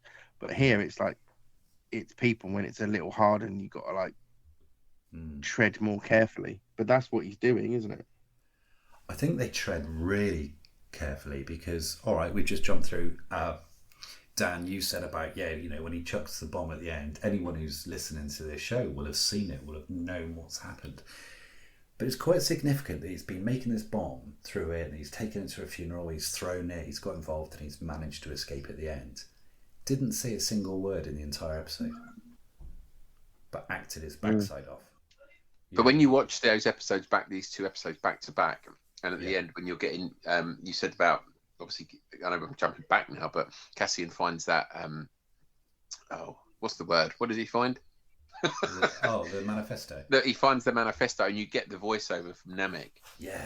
And he does the whole thing about, there's armies that are involved in this battle, and they don't even know yet, and every incursion is a step forward of the line. And this, it's almost a prelude to this whole episode. This is like a step forward, but probably more than what anyone expects, because the outcome of it obviously is going to lead into season 2, and everything that leads on into the rest of Star Wars. It is that first big battle. Absolutely right. Or first, it's not big battle, but battle. Well, I was going to come to that shortly, but whilst you spoke about Namek, one of the last things he says is, one single thing will break the siege. And was that single thing the bomb thrown by Mr. Pack, Wilman Pack? Really, really interesting. Yeah. But I love that. A lot of focus at the beginning, and then more chat back and forth. I thought it was really clever. Maybe we're just overreading this now, but Dedra arriving on Ferrix in an Imperial shuttle Tardiran, isn't she? She arrives in one of those crafts, and then again, that's a crowd pleaser, isn't it? When you see one of those, and she's just walking out with these Death Troopers, and she's just looking powerful, isn't she? She's looking really, really powerful. Yeah, and I don't think you quite get that when you watch, like when you see her in the with the others, you know, with her peers. You kind of think she's just, you know, another name, but obviously amongst the Imperial, she's, you know, everyone's a little bit scared of her. Yeah. She has got that Gestapo vibe, you know. What's his name in Raiders of the Lost Ark? He's kind of like rocks in with his leather coat on, and everyone's like, "Oh, yeah, let's not mess with this guy." And she's really, really good. She's no nonsense. I like the fact that she turns up, and the Imperial's like, "Oh, you're here. Welcome. You're just in time for dinner." And she says, "I'll eat later." And I just wrote in my notes, they're so fat and satisfied. Because the first thing they've mentioned again is just, oh, let's have some more food. And it just links into that thing so much. And she's like, no, I'll eat later. And, you know, I need to get out, and Corv will take me. And she just wants to be undercover on the street rather than overtly walking around. She wants to be fairly covert. So she starts walking around with Corv. Cinta's walking around. It's like watching them, watching you, watching them, watching you type thing. And more and more scenes with the bomb maker, and then we go off to Coruscant, and this was a really, really clever scene. When you've got Mon Mothma waiting in the car for Perrin, we don't see a great deal between them, and he gets in rather. She's really annoyed of him, and then she says, "Cloris, can I have some privacy, please?" And what happened there? Does that you guys remember what's going on with that scene, or the significance of that? Yeah, she knows he's going to listen in. Yeah, and she's obviously wanted to create some cover around this 400 grand that she sort of, was it 400,000 credits? Yeah, 400,000 credits. Yeah. So she needs to cover it up. So she's using her husband's past indiscretions to with gambling to try and, you know, give a reason to the anomalies in her bank accounts. And obviously he's going to run back to his spy master and tell him what he's heard. Yeah, it's really clever that she's not putting all of her eggs in one leader marriage basket.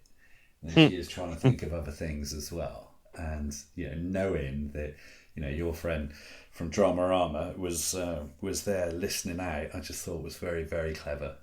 Yeah. And then he says, "Someone is lying to you." And her reply is, "On that we can agree." And it's brilliant. It's so poisonous between the two of them. But again, as we've said it, second time, for the greater good.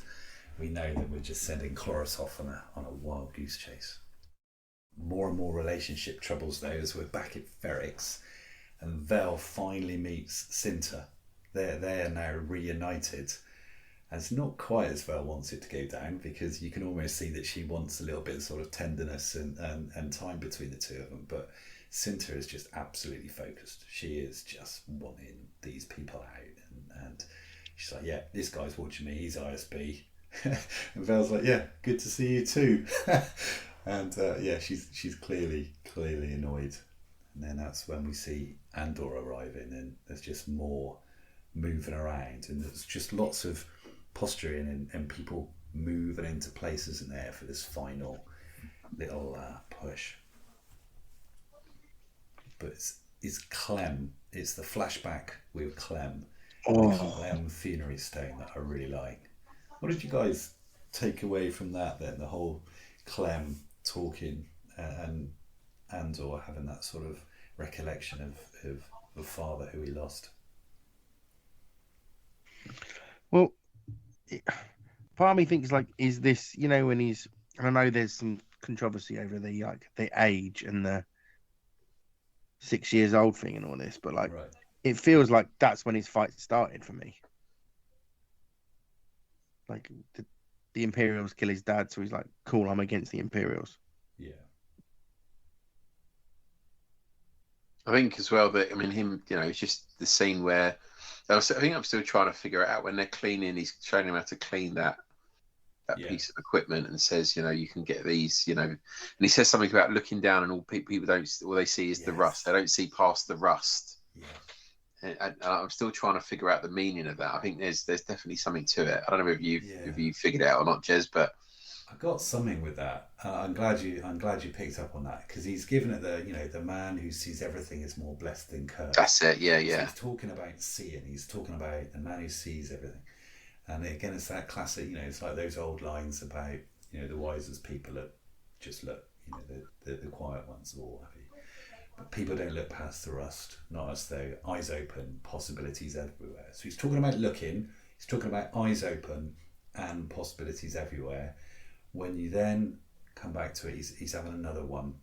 He talks about looking down to see everything. The next scene that you see Andor in, he is in an elevated position in a tower house looking down, and he is seeing everything. And that's what I got from that. He's just listen to what Clem has said, and he's just like, just take your time, observe, and just look through things. And he does, because he sees this person, he sees that person, he sees Luthen. And he's not rushing around, he's not talking to anyone, he's just taking it all in. And a wise man, he is just seeing it. And that's why he's just like, okay. And there is this one moment when, he clocks Luthen, and he must be thinking, and it's not mansplained to us, because it just so happens later on that, we know that Andor catches up with him, but it's just, he uses Clem there and to guide him. And how important Clem was to him, just as mother was. And that's why as soon as he was asked to think of a name, he said Clem. So, I just think that was really well done.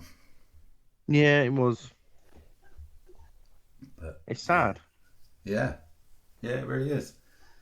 But then you've got Andor climbing the wall, goes to try and find Bix, can't find Bix. He's Pegler, where is she? Then this is how Andor finds out about Bix being interrogated. And this, Dan, is where it cuts to the voiceover of Nemec and his wonderful monologue. Is it in this scene? Is it? I just had it in my mind. It was further back than that. But okay, apologies. Might have to come around me. No, not at all. Because we're jumping all over the place, just talking about whatever comes into our mind. Yeah. But this scene is nice, because yes, you've had earlier on, you had Andor grabbing his manifesto, but it's in this scene, this kind of montage, sharing images of Bix. It's showing images of Luthen, but critically, Andor reading that manifesto as Nemec's giving it. There will be times when the struggle seems impossible. I know this already. Alone, unsure, dwarfed by the scale of the enemy. Remember this. Freedom is a pure idea. It occurs spontaneously and without instruction. Random acts of insurrection are occurring constantly throughout the galaxy. There are whole armies, battalions that have no idea that they've already enlisted in the cause. Remember that the frontier of the rebellion is everywhere, and even the smallest act of insurrection pushes our lines forward. And then remember this.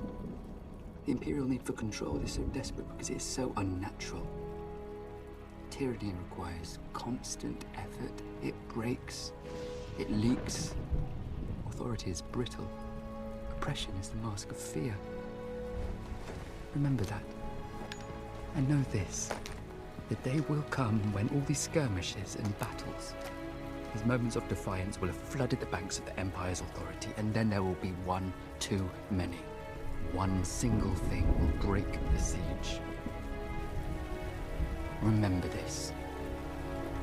Try. Absolutely brilliant. Talking about brilliant, just more stuff. This is just more brilliant stuff.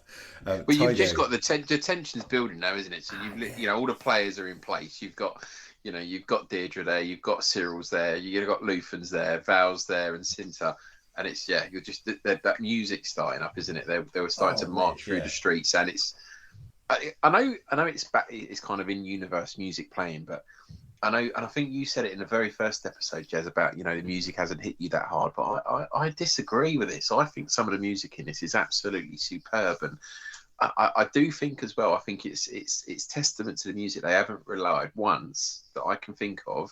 You're going to tell me I'm wrong. Once on any John Williams themes, not a single one, not one time, not even a note. Yeah, I agree. I think what I said is I can't recall any themes. You know, I can't go, oh, that was Big's theme. Oh, that's, you know, Dedra's theme. That, you know, I that was my thing, that I couldn't recall these themes. But I do think the music in this is so good that when they've had some of the bits, I've had like hairs on my arm go up. I've had hairs on my arm go up throughout this series it multiple times, particularly in this episode, where certain things happen, for sure. But it's almost like you've read my notes, mate, when you were talking about, you know, tension and all these people coming together. Absolutely, it's exactly what I've written down. But it's really, really clever about how all these pieces have come together.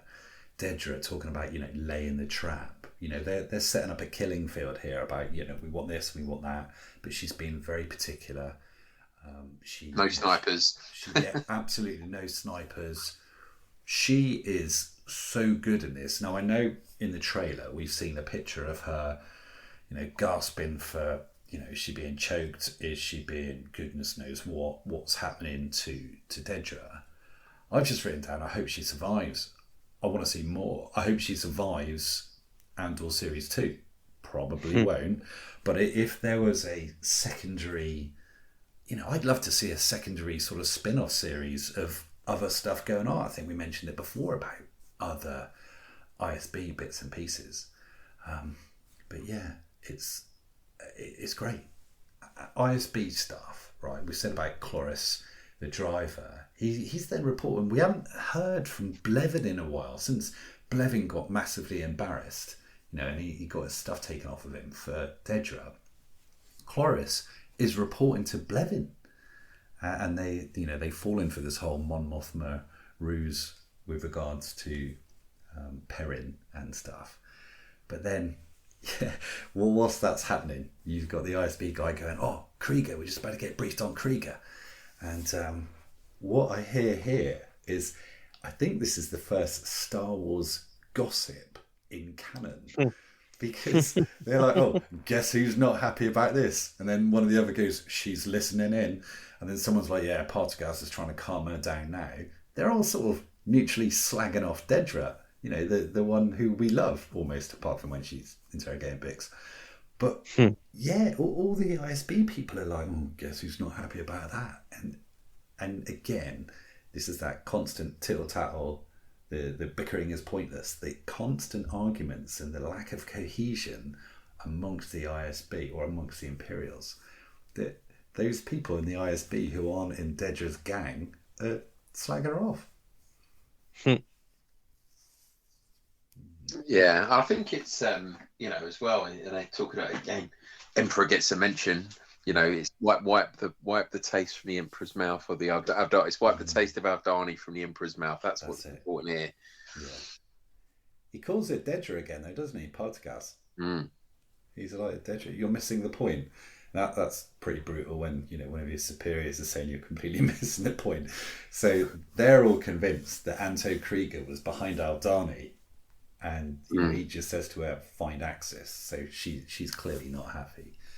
But you then go on to Ferrix, right? So Luthen is now back on Ferrix. So he's, you know, done his Fonda bit, and he's on Ferrix. And this is where, you know, Dan, what you were saying about, I think Luthen might be a Jedi. Now you've rewatched episodes 11 and 12. Have you got anything to add to that, or take away, or what are your thoughts? Well, it's when I think when Two Tubes takes his staff off of him and he's looking, he goes, it's, you know, either give it. I forget the line he uses now. You're good at remembering his lines. I think you've got them all written down. But yeah, when he put it down or give it back. Yeah. So he obviously wants it back. Yeah. Yeah.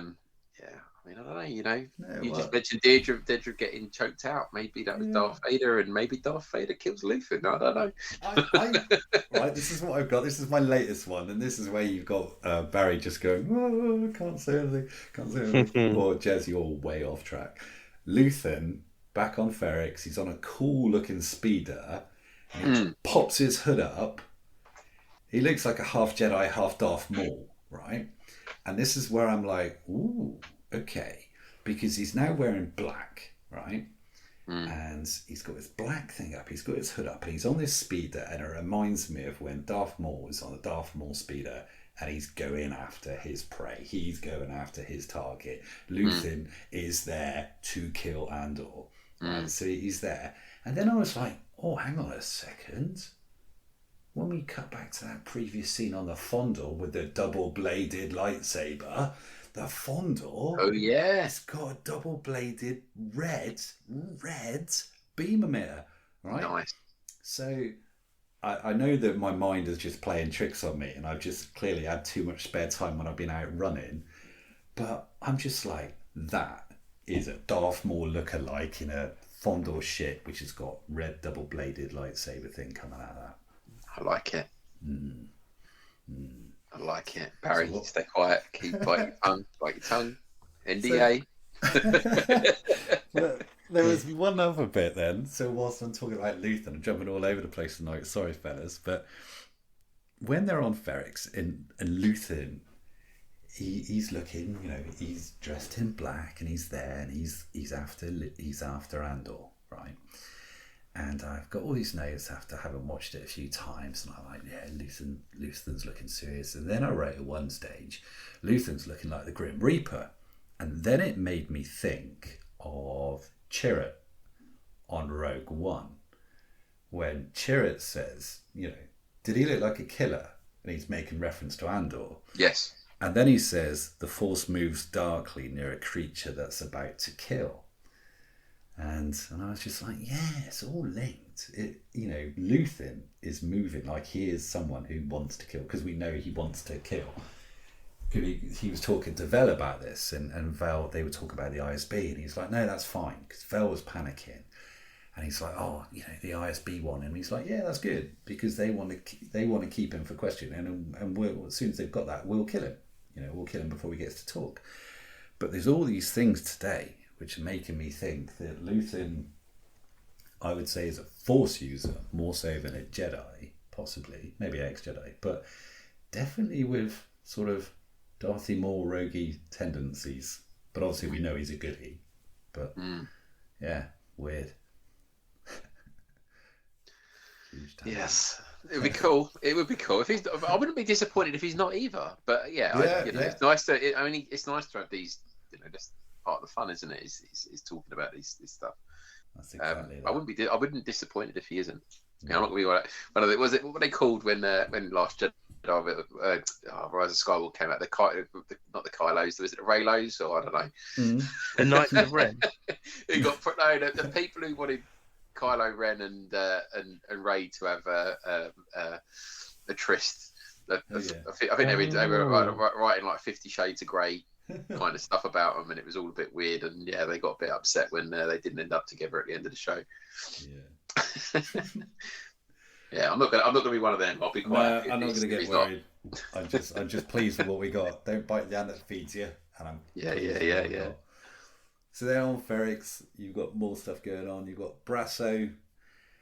Yeah, there's a bit of a Brasso and another big man switch, because Corvy's like, oh, we've been played, because there's some sort of distraction technique, so Brasso can peel away and meet up with Andor, and they've got a really lovely sort of tender moment. And this is another, you know, thing where you just think, oh, I just want Brasso on my team, because he then delivers a small little speech from Marva, doesn't he? Which is just gorgeous. And he's almost got it. You believe, I believe, anyways. He's memorised that. He's the sort of guy. He's memorised that word, and he kind of like he just reels it back off to him, and you can imagine her saying those words. He has. I'm pretty sure he's memorised it like almost word for word, and. Yeah, it's, you know, there's nothing you could do that would make me love you any less, or something like that. Yeah. And you know, you've got everything you need pretty much, and you know, to do something special. Yeah.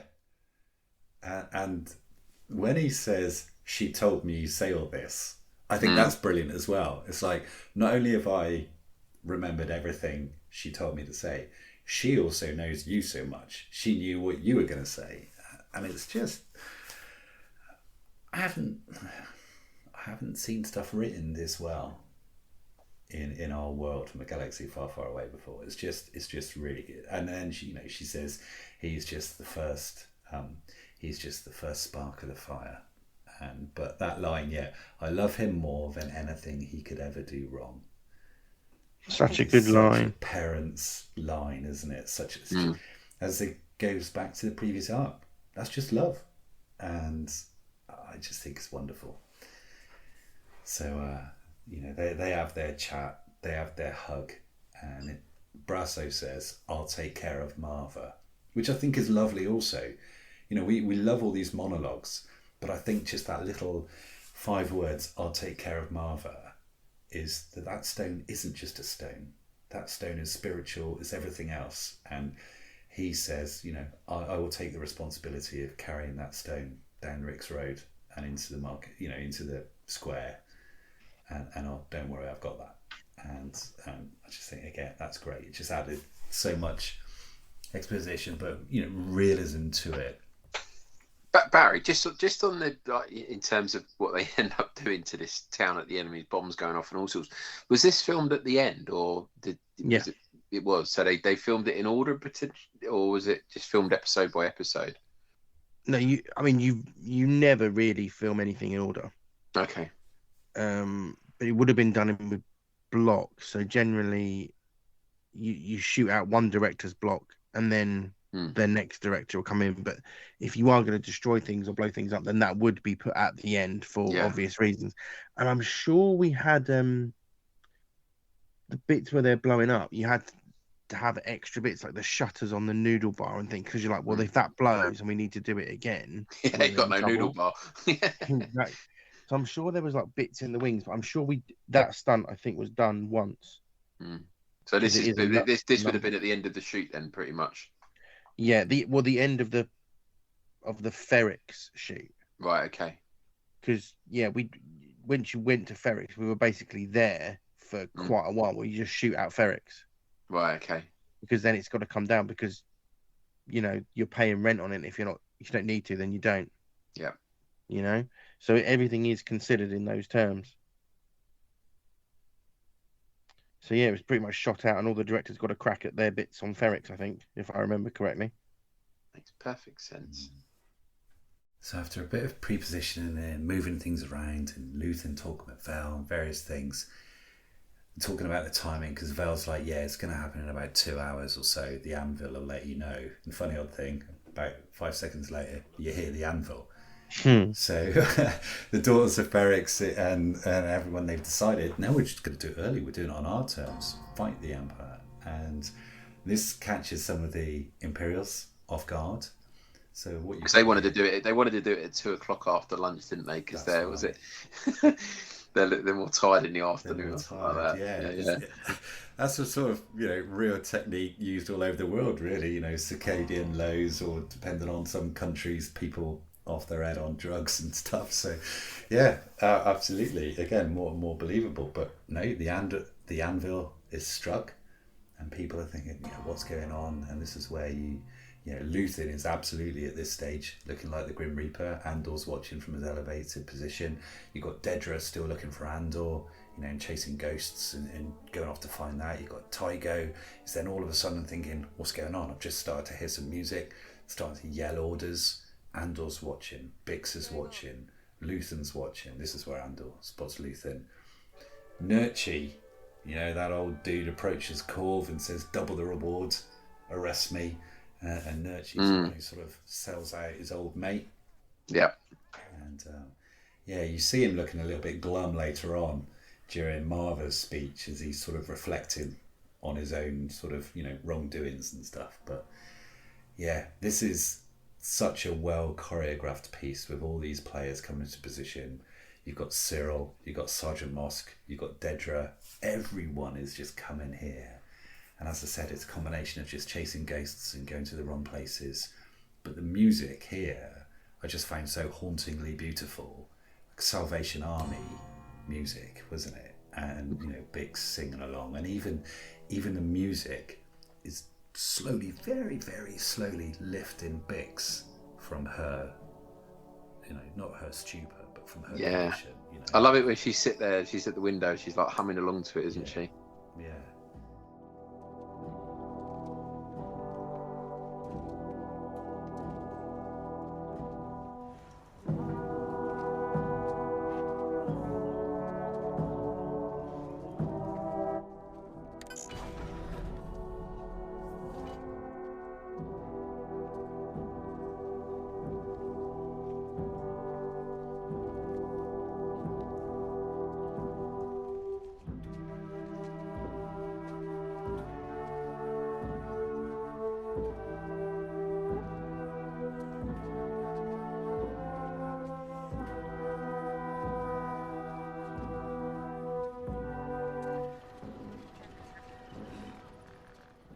Death troopers on the streets now, so you're raising the stakes all around, and this tension is just palpable.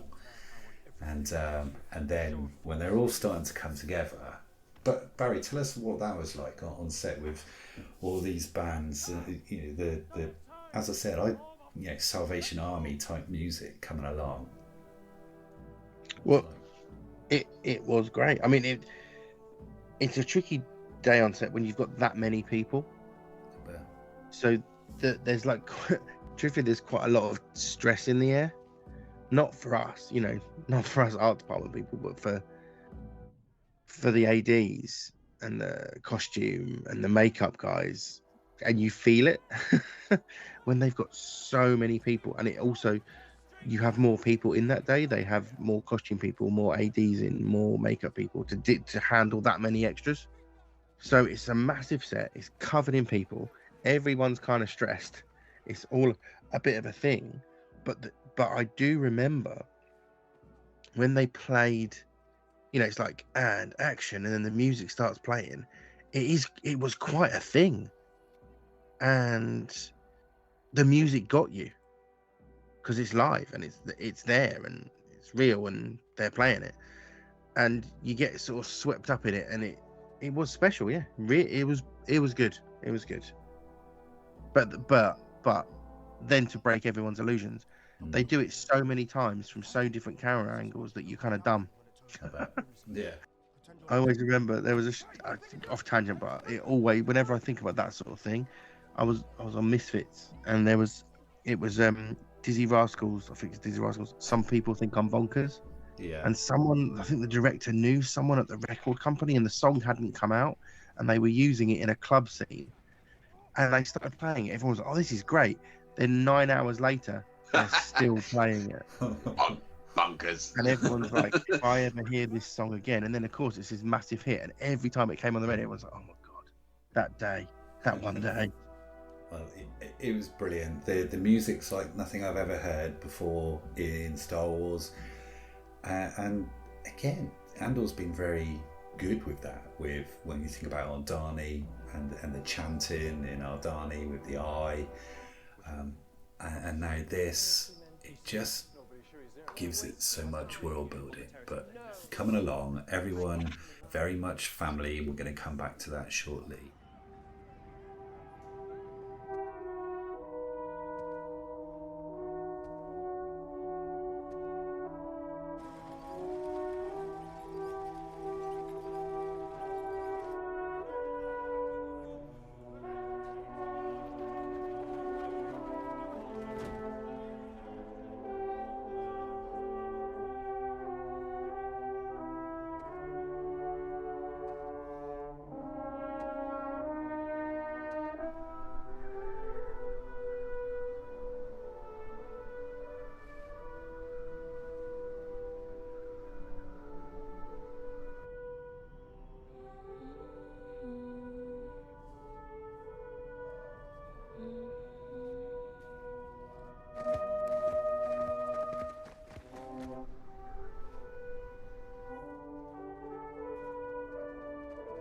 So, she's here. It's her.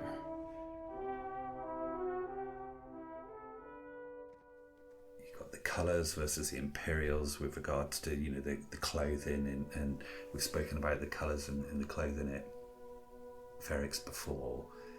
But then it's that key change, isn't it? The pace change, the determination change, all instigated by a flicker on B2 Emo, where it's a complete change in tone to the music, and then they're marching forward for a bit with speed and determination and power. You can just see Tiger, the Imperial's, just getting annoyed, and he's also getting frustrated because it's like he's got no top cover. He's this young officer who's looking around thinking, I've got no one to ask. What am I doing? What am I doing? Well, and he's almost looking for support from Dedra, who's just not even bothered about that because she's just looking for Andor.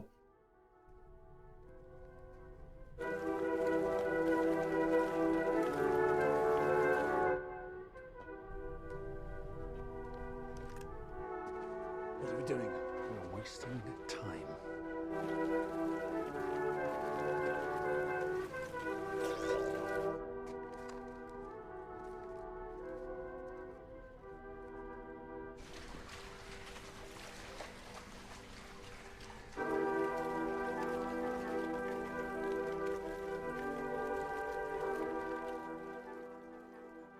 That's when you hear them chanting Stone and Sky, Stone and Sky.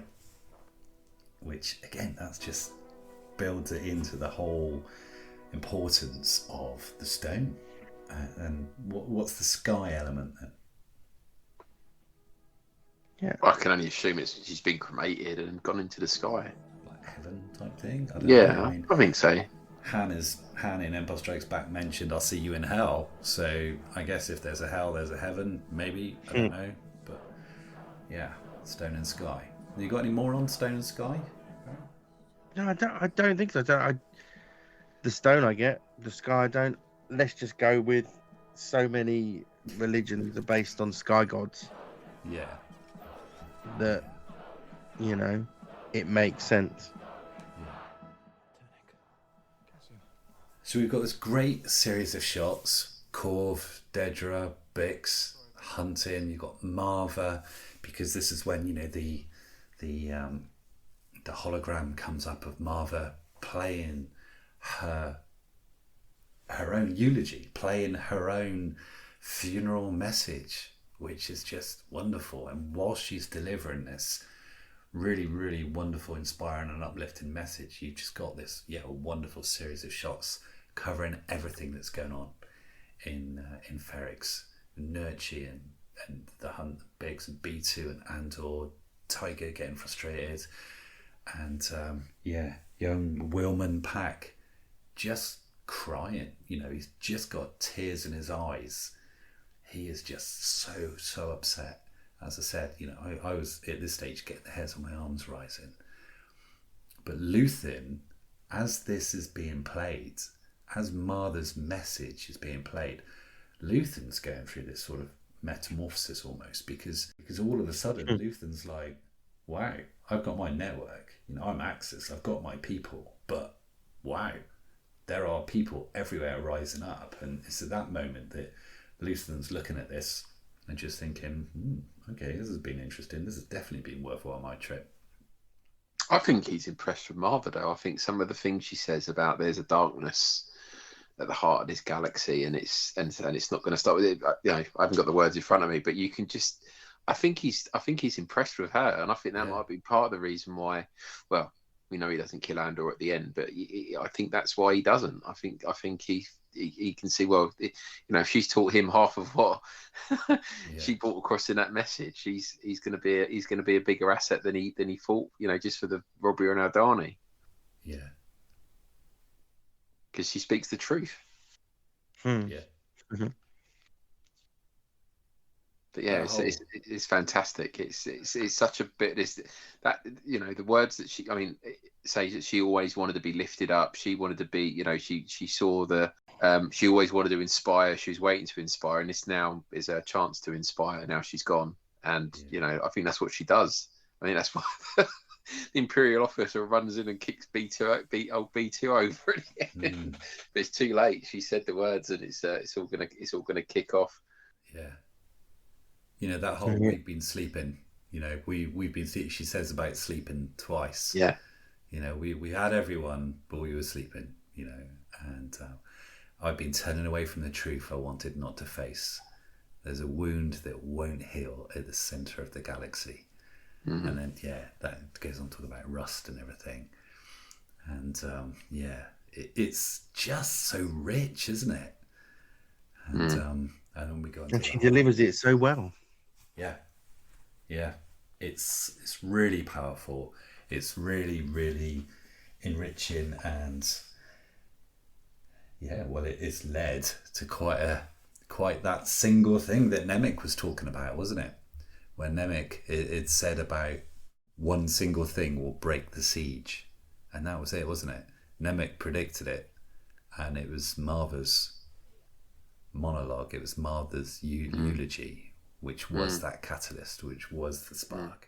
Oh, that's what she said. There's a wound at the centre of this galaxy that will not heal, and the darkness is reaching out like rust into everything around us. We've let it grow, and now it's here. And and that's the bit. Even Cyril's watching that. He's listening to the word now. I don't know whether he's taking him in or he's thinking to himself, "It's going to kick off now." But Luthen's he's definitely absorbing it. Because she says the Emperor's a disease and it thrives in darkness. You can just see in his eyes. He's like, this lady knows what she's talking about. She can see the truth. And it thrives in darkness, and it's never more alive than when we sleep. Mm-hmm. And but she goes on and on. But perhaps it's too late. But I'll tell you this: if I could do it again, I'd wake up early and be fighting these bastards. And that's when Tygo, tries to put the cover on B2. You just see, the cover is half covering the hologram. And then there's the whole fight the Empire. And I do know what you say, Dan, about the original script and what it says. And I have looked extremely closely at that. Her lips moving when I've watched that time and time again. Just rewound, and it does look like she says, well, it looks like she could have said either fight the Empire or what you think could be the original. But I'm sure we don't need F-bombs in Star Wars, but it is quite. You can imagine her actually in the real world. She'd probably say that. But I'm glad they didn't. But absolutely. But then I think bastard's quite a strong word for Star Wars. I think Finn said it once in Last Jedi, and that was a bit like, but it is a bit more fruity with its language. The fight scene that comes now is actually quite brutal. It really is. And it's a further differentiation between Andor and sort of A New Hope and stuff, where the gags of stormtroopers can't hit anything, yada yada, and these guys are like, "Oh, I'm shooting you, bop," and it wasn't like comedy deaths, it was bam, done, bam, like a rag doll.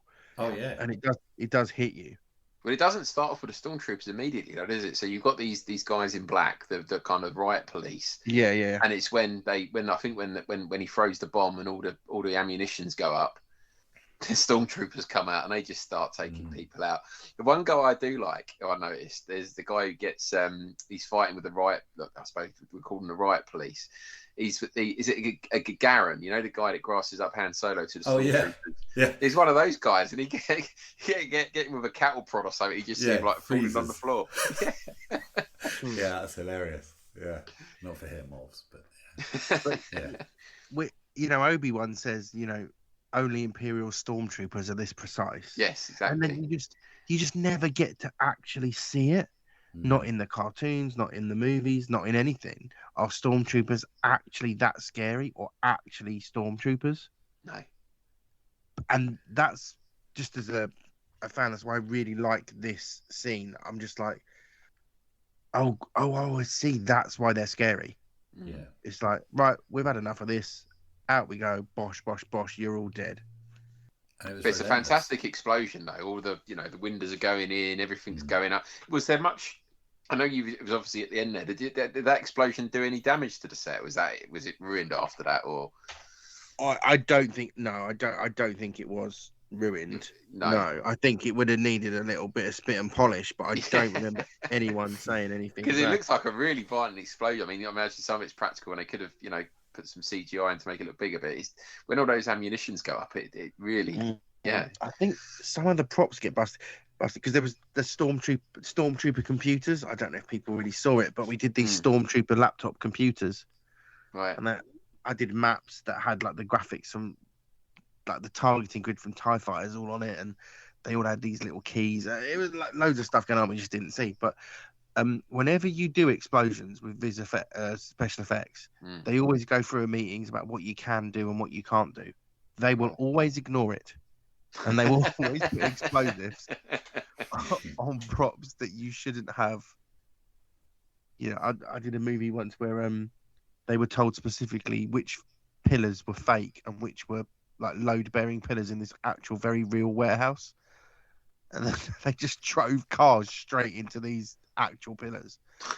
I remember they were doing it on Windows, where it's like, right, we're just going to do these, like, you often do paintball splats, like clear paintball splats on Windows to make them look cracked and stuff. And they were like, nah, and they just deaded the window because these guys are bonkers. And that's just how they are. It's like, don't put anything on these props. We need these props. Okay. And then they'll just put explosives in the props. But yeah, it's good explosion. Yeah. I don't remember anyone saying you've gone too far, the set's blown up. Okay. There was loads of explosions, stuff kicking off everywhere. Yeah, as I said, you've got indiscriminate shooting from the Imperials and Stormtroopers. Then there was a bit when Vel was running through Rick's Road like she was Tom Cruise in Mission Impossible, or any Tom Cruise movie where Tom Cruise is running. She's every Tom Cruise movie then. Yeah. And so she meets up with actually before she meets up with Cinta, you see a moment when Cinta shanks Corv. She really violent scene for Star Wars. I mean, when you think about how people getting stabbed with lightsabers and miraculously they're alive, this guy he takes it in the ribs and she lifts the knife up. It's pretty brutal. Twists it. Yeah. And then she's really matter of fact about it, because when she meets up with Vel later, when they're sort of stripping out Vel's house, they're like, this has got to go, that's got to go, this has got to go, we're taking this, we're taking that. She's like, oh, you've got blood on you. She's like, it's fine, it's just blood. She's like, no, you've got blood on you. Yeah, it's not mine, someone else's. And she just really brushes it off like she's just bought a magazine in the shops. The fact that she's just, shanked someone in the street. But... Well, Skeen says it when we first introduced him, doesn't he? I'm sure he said that about her. Yeah, and she's that's cold, like hard. the proof. Absolutely, yeah. And she does in Aldhani when there's that standoff with J-Hood and everyone, and they're in a little bit of a Mexican standoff, and she just jumps down the ladder, doesn't even say anything, just shoots him in the face. And you'd want her on your team, you would. So all sorts of stuff going on. At this stage, we're right near the end. You've got we can't ignore the moment between Dedra and Cyril. Kissing. I don't get what happens, right? So she takes a rock to the head. She's in the thick of it. She takes a rock in the head. She goes down. Then must be 5 or 6 people pick her up and take her off. And if it'd be any other show, you'd be worried she's going to suffer some horrible sexual assault or something. The way it's shot. And then the next thing she's with Cyril alone. It's just a really bizarre, section. Yeah, look like they've missed 5 seconds of footage or something like that.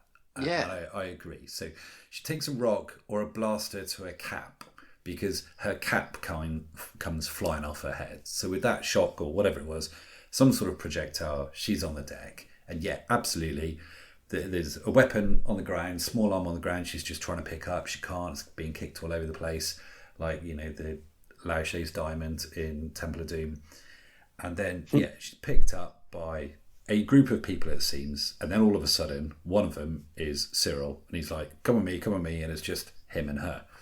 So, I'm not saying it's a continuity issue, but it does seem like there could have been something else shown just for a few seconds, which might have aided it. But she's absolutely breathless. They go into a little room. He reminds her that his name's Cyril. And she's like, I know. And then she's just completely breathless, saying something along the lines of, I should say thank you. And he's like, you don't need to. And what would have been really cool is she should have said, you changed your hat. Because we missed that. What's going on with the hats, man? That's bugged the hell out of me. I've Googled it and I still can't work out what's going on there. It's the best shot in the series. They just sat next to each Yeah. other, and he looks at his hat, and they just switch hats for no reason. It's mental. Yeah, it really is, because they're not And he wearing the same clothing or anything, are they? You're Yeah, talking so, about yeah, Sergeant Mosk. Yeah. Yeah, so the theory is that they've swapped hats so they can they can spot each other in a crowd. It's just, yeah, okay, fair enough. Yeah, really it is weird thing to include. But now you've got Andor at this stage. He's rescued Bix. He's rescued her. You've got other rescues going on. Pegler has saved B, or B2EMO.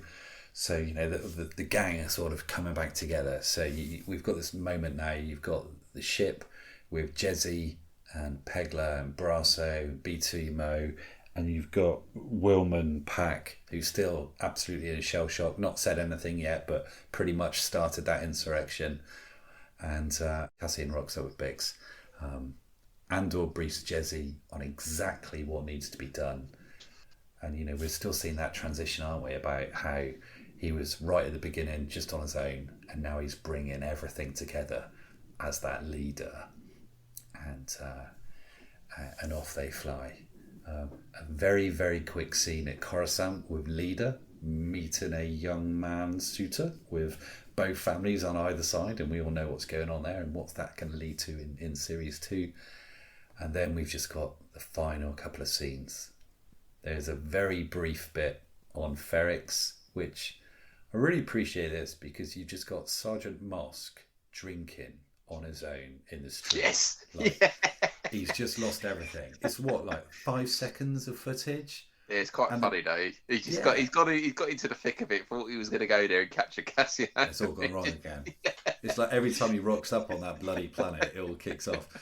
But from a production value point of view of putting that together, storyboards, getting everything, getting it all, lit and staged and put there for the sake of those 5 seconds, which didn't add anything to the story of Andor, but added something to the story of Sergeant Mosk, I thought was really, really worthwhile and worthy of mention. But then you see the last bit where Luthen is on his speeder heading back to his ship. And what's he decided and why? He was going to kill Andor. And now, as you say, he's just listened to Martha. Maybe he's been inspired. Who knows what? But he's headed back to the ship. He's given up on chasing Andor, or has he? And then he enters the Fondor. And what happens? He tells him to kill him. He's left his gun on the side, and he's like, just kill me.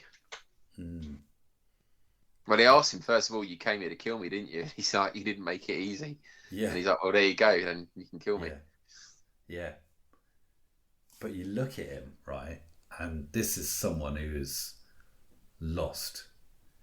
Everything's just gone wrong, hasn't it? In him, from looking for his sister to killing people accidentally to going off on this Aldani heist, and then I think, he'd even warmed to to Nemik. Nemik dies, and then double crossing here, then he gets banged up, and then he escapes from that. He's lost his girl who he was with, and now his mum's died, and it's just all rubbish. And he's just like, I'm just going to make it easy. It's like the guy is at rock bottom. He's at absolute rock bottom, and Luthen's like, what game is this? He's like, no game, kill me or take me in. And that's it. And with that, Luthen just slowly smiles. But this last scene is epic, because Andor has got a completely broken puppy dog face, where he's just like, kill me or take me in, because that's it. And it's that showing you that he has now got nothing.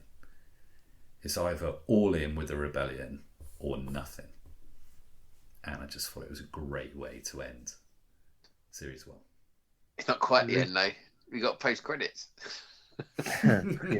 And Luthen gets what he wants, right? When he first met him with that Star Path unit, he's got his agent that he wants, and he's a better agent at the end than he would have been at the beginning, having been to prison and been inspired by Kino Loy.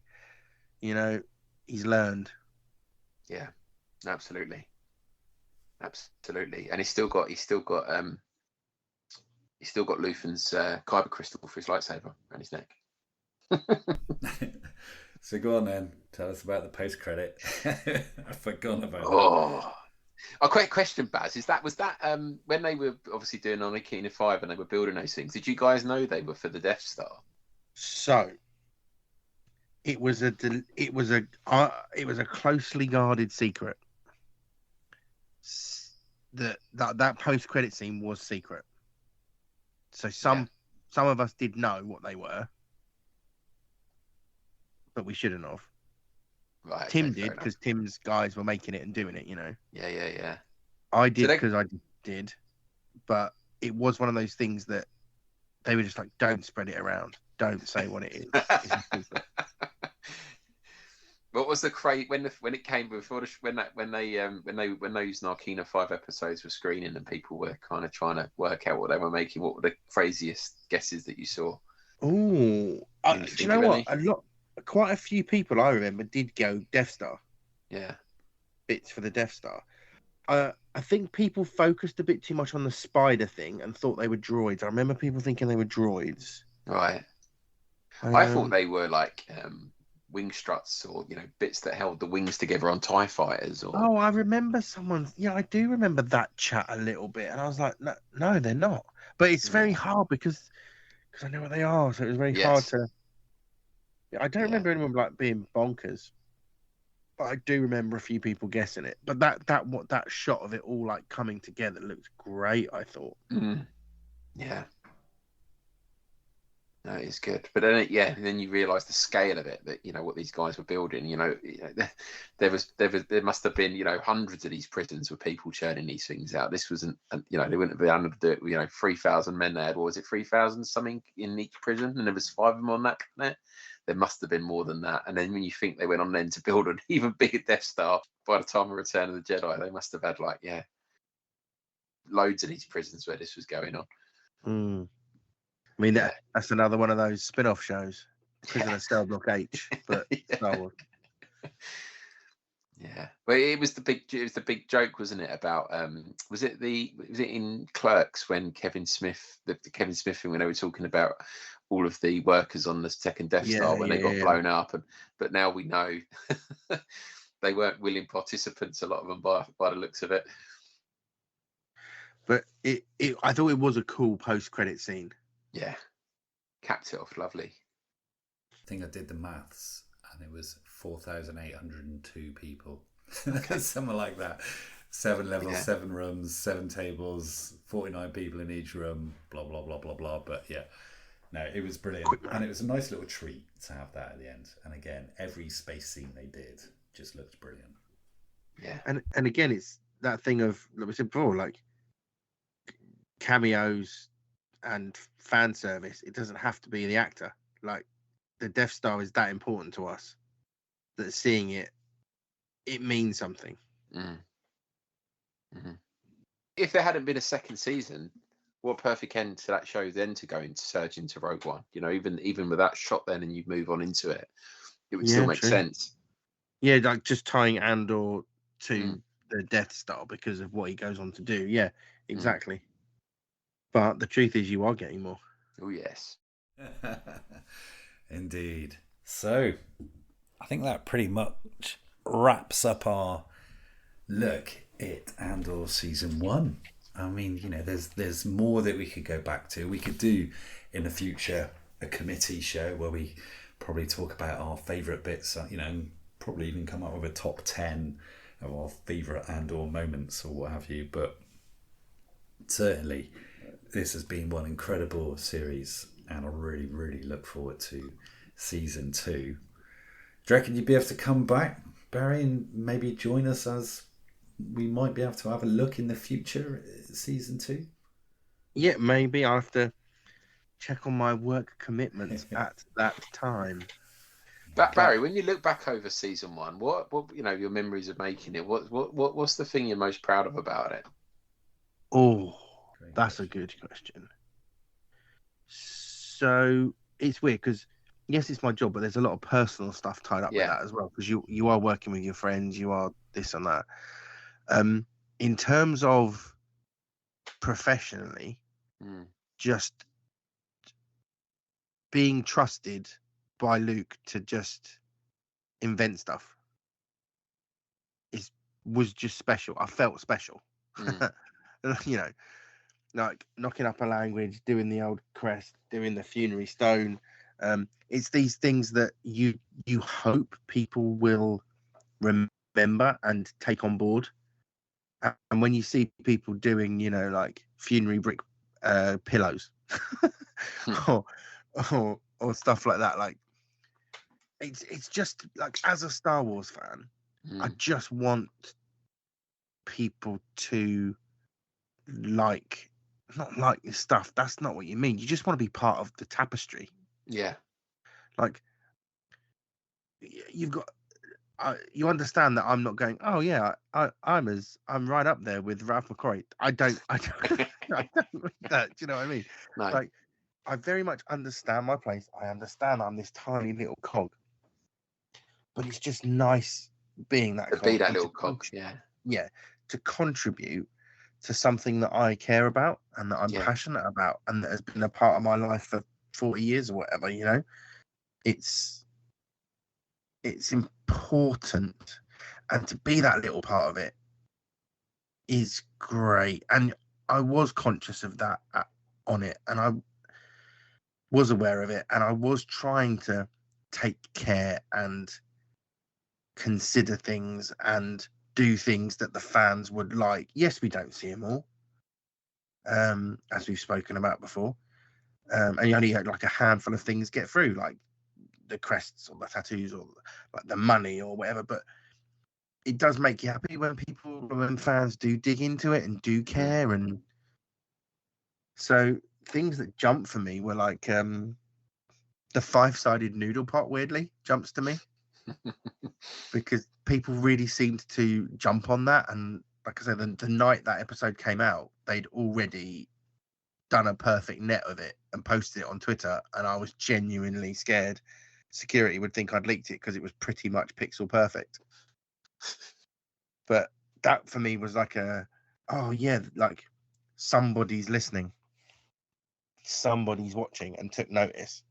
Brilliant. Yeah, I suppose it's quite opposite of the episode. No one's listening, so I may have done that deliberately. So that was good. And yeah, like doing the Bazzies thing and just but it's a collaborative process, and Andor season 1 was really a collaborative process. Like, Luke's very collaborative and Tony's collaborative, and you are allowed in some of the rooms where it happens, and you feel like you're contributing and that you're making a difference, and that just isn't always the case. No. And did you feel? Does it feel? I mean, obviously it being Star Wars and you being a Star Wars fan and working on something like this, and obviously you've got a lot of, you know, you mentioned Tony and Luke and massive creatives, but did this kind of take you to the next level in terms of, did you like give it that extra push because it was Star Wars? Yeah. It'd be great to go, no, I bring the same joie de vivre to all my jobs, but truthfully, it's not true. Like, when you are doing a procedural priest drama, you aren't attacking it in the same way that you attack this. So you do up your game. And also, genuinely true, the people that I was working with, the talent around you is such that if you don't, then you feel bad. You're like, you look around and you're like, in every area, in every department, whether that be art or set deck or, you know, the droids, the painters, the sparks, like costume, look at costume, you know, everyone was excellent. And that makes you better. And I know you can't talk about what happens in season 2 in terms of that production then and the people that were involved. Did a lot of those people come back? Was it getting the old band back together? So then it was, you know, did you get that feeling again? I'm trying to get out of you what it was like working on season 2 to 1. Was it the same experience, or was it more? No, it was different. Season 2 was busier. So that brings its own challenges of you can't quite sit back and I just think I'm going to make my own font today. But the team, we had a graphics team that was one person bigger. So when you have to do a few more meetings and a few more this, that they're doing it, and the graphics team on season 2, like on season 1, were excellent. The graphics team on season 2 were excellent. We had a couple of extra people that hadn't on season 2 that weren't on season 1, Teresa and Lauren, and they just did a great job. And there's some really beautiful things, and I can't wait for people to see them. People have seen a few in the trailer. But yeah, but no, it was still great. It was still great, but it is weird because it's been out, and the response to it was weird because some people absolutely love Andor, and some people absolutely hate it. And I didn't write the show. I don't have like a personal investment in the same way as like the bigwigs do. But then they've got so much money, I don't know if they care. But the negative always sounds louder than the positive. But it's what you said about it being a broad church, though, right? So exactly. But this is my jam. This is absolutely my jam, and I love The Mandalorian as well as much as anyone. But this has just got, that HBO almost premiere TV, Game of Thrones or a Sopranos quality writing, or any of those shows. And some of the stars from those sort of shows, the Chernobyl series, and it's just another level. It's just superb and great television. It's interesting, isn't it, that some of our best Star Wars, this isn't me being against. No, I need to be careful here. I'll get your shovel out for you. Need to be careful. No, I'm just saying that some of our best Star Wars came from Elstree. Some of our best Star Wars came from London. Rogue One. There is a theme, isn't there? And I think it's the component parts surrounding this. We can all say writing, we can all say writers, this, that, and the other. But it was that team effort of everyone, and the people who we have generally employed in and around Pinewood Studios. And Barry, you've shared with us what you bring, the costume in, the lighting, the riggers, and everyone, and all bringing it together, not being overly reliant on tech. There was a whole big push at the beginning, for the volume and people using that, but you just can't beat that team ensemble that you have in maybe in the UK environment, pushing these things together. I mean, yeah, let's just say it, yeah. We're better. But there is something also that for season 2 you weren't filming in COVID environment, were you? And that's probably quite a difference as well for you from an experience point of view, I imagine. Yeah, I think when we started, we still were testing actually. Wow. Yeah, I'm sure. Yeah, we were. The hut was just outside our window. We were still testing. It was a little less, but we were still a little. Because when did we start? We would have started 2022. I think it was like August 22. I started. Right. Grown Ups had obviously been in it earlier, but that's when I came on board, I think. So yeah, different studios had different rules. Like I've been on a Netflix movie, and they were like, "Yeah, COVID's over. Don't worry about it." But then we came back and Lucasfilm were like, no, we're still going to test. We're still checking it. So we did that for a few months. But yeah, it was a bit less. But I don't know. People talk about it a lot, but I don't remember it super affecting us. It obviously affected decisions and the big wigs and where we went to shoot, but we still kind of did what we wanted to do, really. Yes, it's just tough to talk about season 2 because we did travel, we did do things, and Let's come back and tell us all about it in a few weeks. Exactly.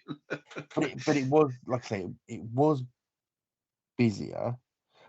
But I mean, bottom line, Andor was the best job I've ever done. And like Nick, I'm coming up on 19 years of doing this job now. Yeah. And Andor was is the best job I've done, hands down. And it's accompanied like some of the biggest things in my life. Like season 1, I was in the office and I got a call and had to go outside to take it to say that my wife and I had been picked by a surrogate who wanted to help us have a baby because my wife had had cancer and there was lots of stuff going on and we needed that. So there's certain things I watch when I'm like, I was drawing that when I got a call to say that was happening, you know? And then Jacob was born when I'd started work on season 2. He was born December of 22. So we were sort of in it and amongst it. Remember drawing up panels for a particular set. So I look at that set, I look at those panels, and I just think of him being born, you know? And it's all like tied up. It's the best job I've done. I love Star Wars. That's obviously going to help. But it was the best people as well. Like, I've done some jobs with some really awful people. Really awful people. And to have such a collection of talented, lovely, nice people to work with and to make something that we're proud of, that looks great, that is great, that I think has more fans now than when it started. I don't think it was the show people wanted or were clamoring for, but I think it's the show that a lot of people have come to love. And that's special. And I'm really proud to have been this tiny little cog in this massive machine. And I hope, you know, people like my little symbols and my little drawings and that, you know, they do get into some Star Wars books or whatever, and people get them tattooed or have posters or patches or whatever. Like, these little things I really love and I really appreciate. Makes me happy. Awesome. And we, thanks to your work and commitment, we are entirely happy and have loved watching this on repeated viewings.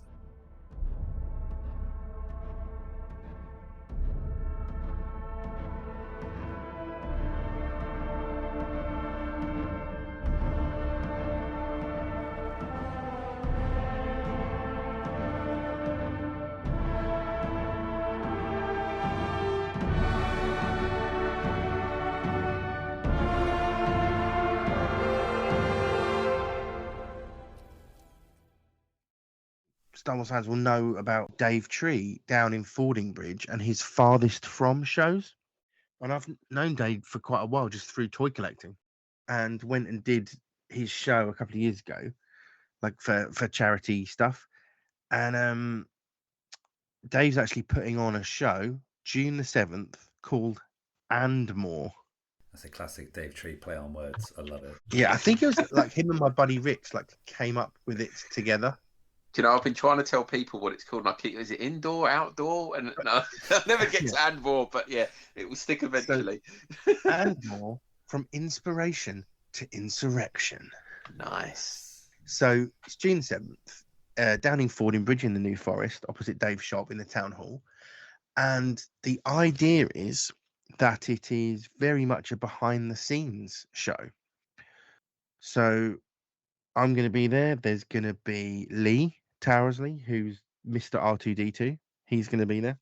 Brilliant. Yes. My buddy Rob King, who's one of the assistant set decorators on season 2. Awesome. I can't tell you what sets he did, but by then I will be able to talk about it.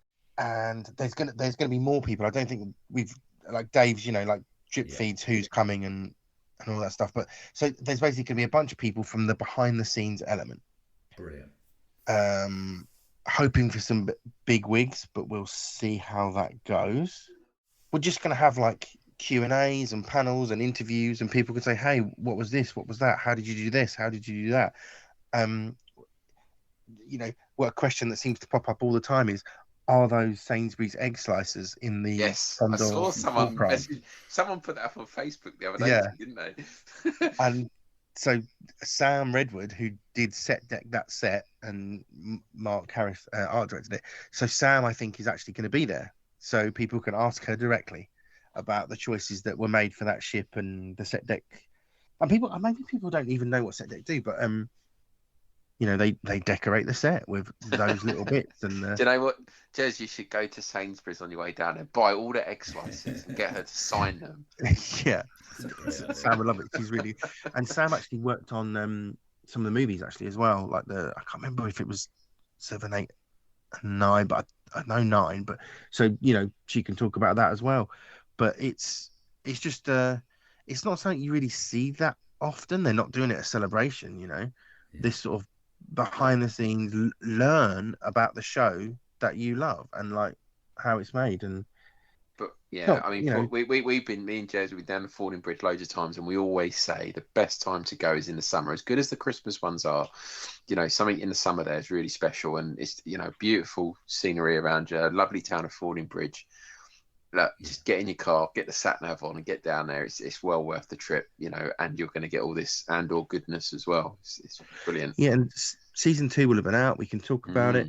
There's a Facebook page like the AndMore Inspiration to Interaction fan page, and Dave's done like a community page as well. So it's people could talk Andor on it, and there's the event page. But it's for a charity. I believe the plan is for a local wildlife charity.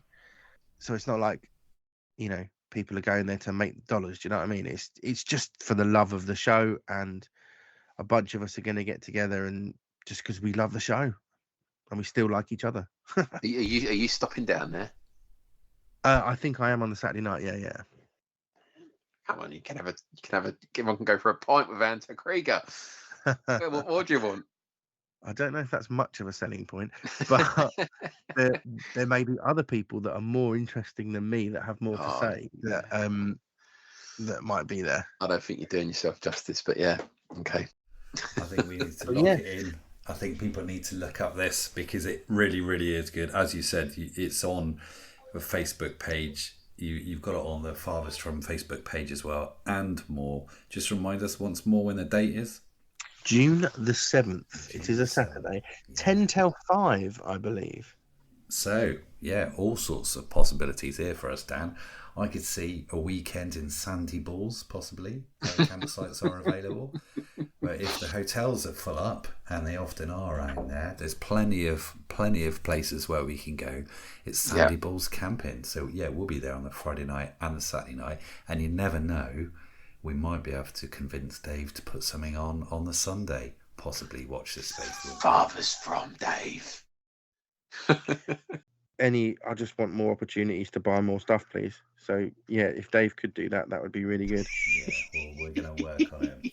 Right, we're gonna have to pause. But disclaimer: don't people start going down and thinking there's a Farthest From, and Dave said, "Oh, they said there's a Farthest From." We don't know this Farthest From. Let's just hope that he does it. I don't know if he's doing dealers or anything on the Saturday. I don't think so. I think he's talking about doing the Sunday, but he's not sure yet. He's got a lot on. He keeps telling me. Right.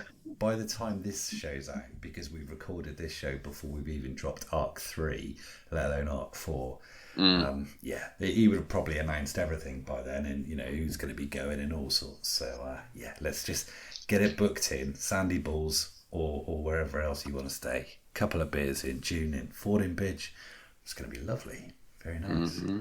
And by then, we might know if we're ever going to see Kino again, if Cyril and Dedra are going to become Syrah or Dedril. Will Kasser ever find his sister? Will Luthen ever show himself as a Force user? Will we ever see any spin-off stories from the characters we love to hate? Or more importantly, will Season 2 win an Emmy or any other richly deserved accolades? Nearly said acolyte then.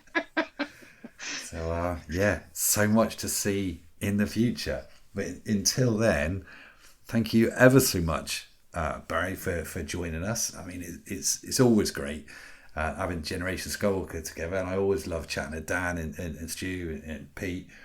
It's brilliant. But to have you on and give us all of your insight, information, and your thoughts on things it's been an absolute treat. And on behalf of the whole team and all of our listeners, thank you ever so much. Oh, well, thanks for having me. So I'm a bit fluey today, so I'm not on top form. But it's been an absolute pleasure being on with you guys. Thanks so much for having me. It's been really fun, and I've really enjoyed it. Brilliant. Well, we've loved having you on, and we would love to have you on again in the future. And we're really, really looking forward to catching up with you and more. And hopefully we might be able to do a couple of bits with you then. So who knows? We'll wait cool, man. Get asked by Dave. Wink, wink. Brilliant stuff. So that's it. The end of our Andor arcs. It's been an absolute pleasure. So until the next recording, it's goodbye from Dan. Fight the Empire. And thanks once again, and it's goodbye from Barry. Night, night, sweet dreams. And it's goodbye from me. We are Generation Skywalker. All eras, all passions, all Star Wars. But especially Andor.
Thank you.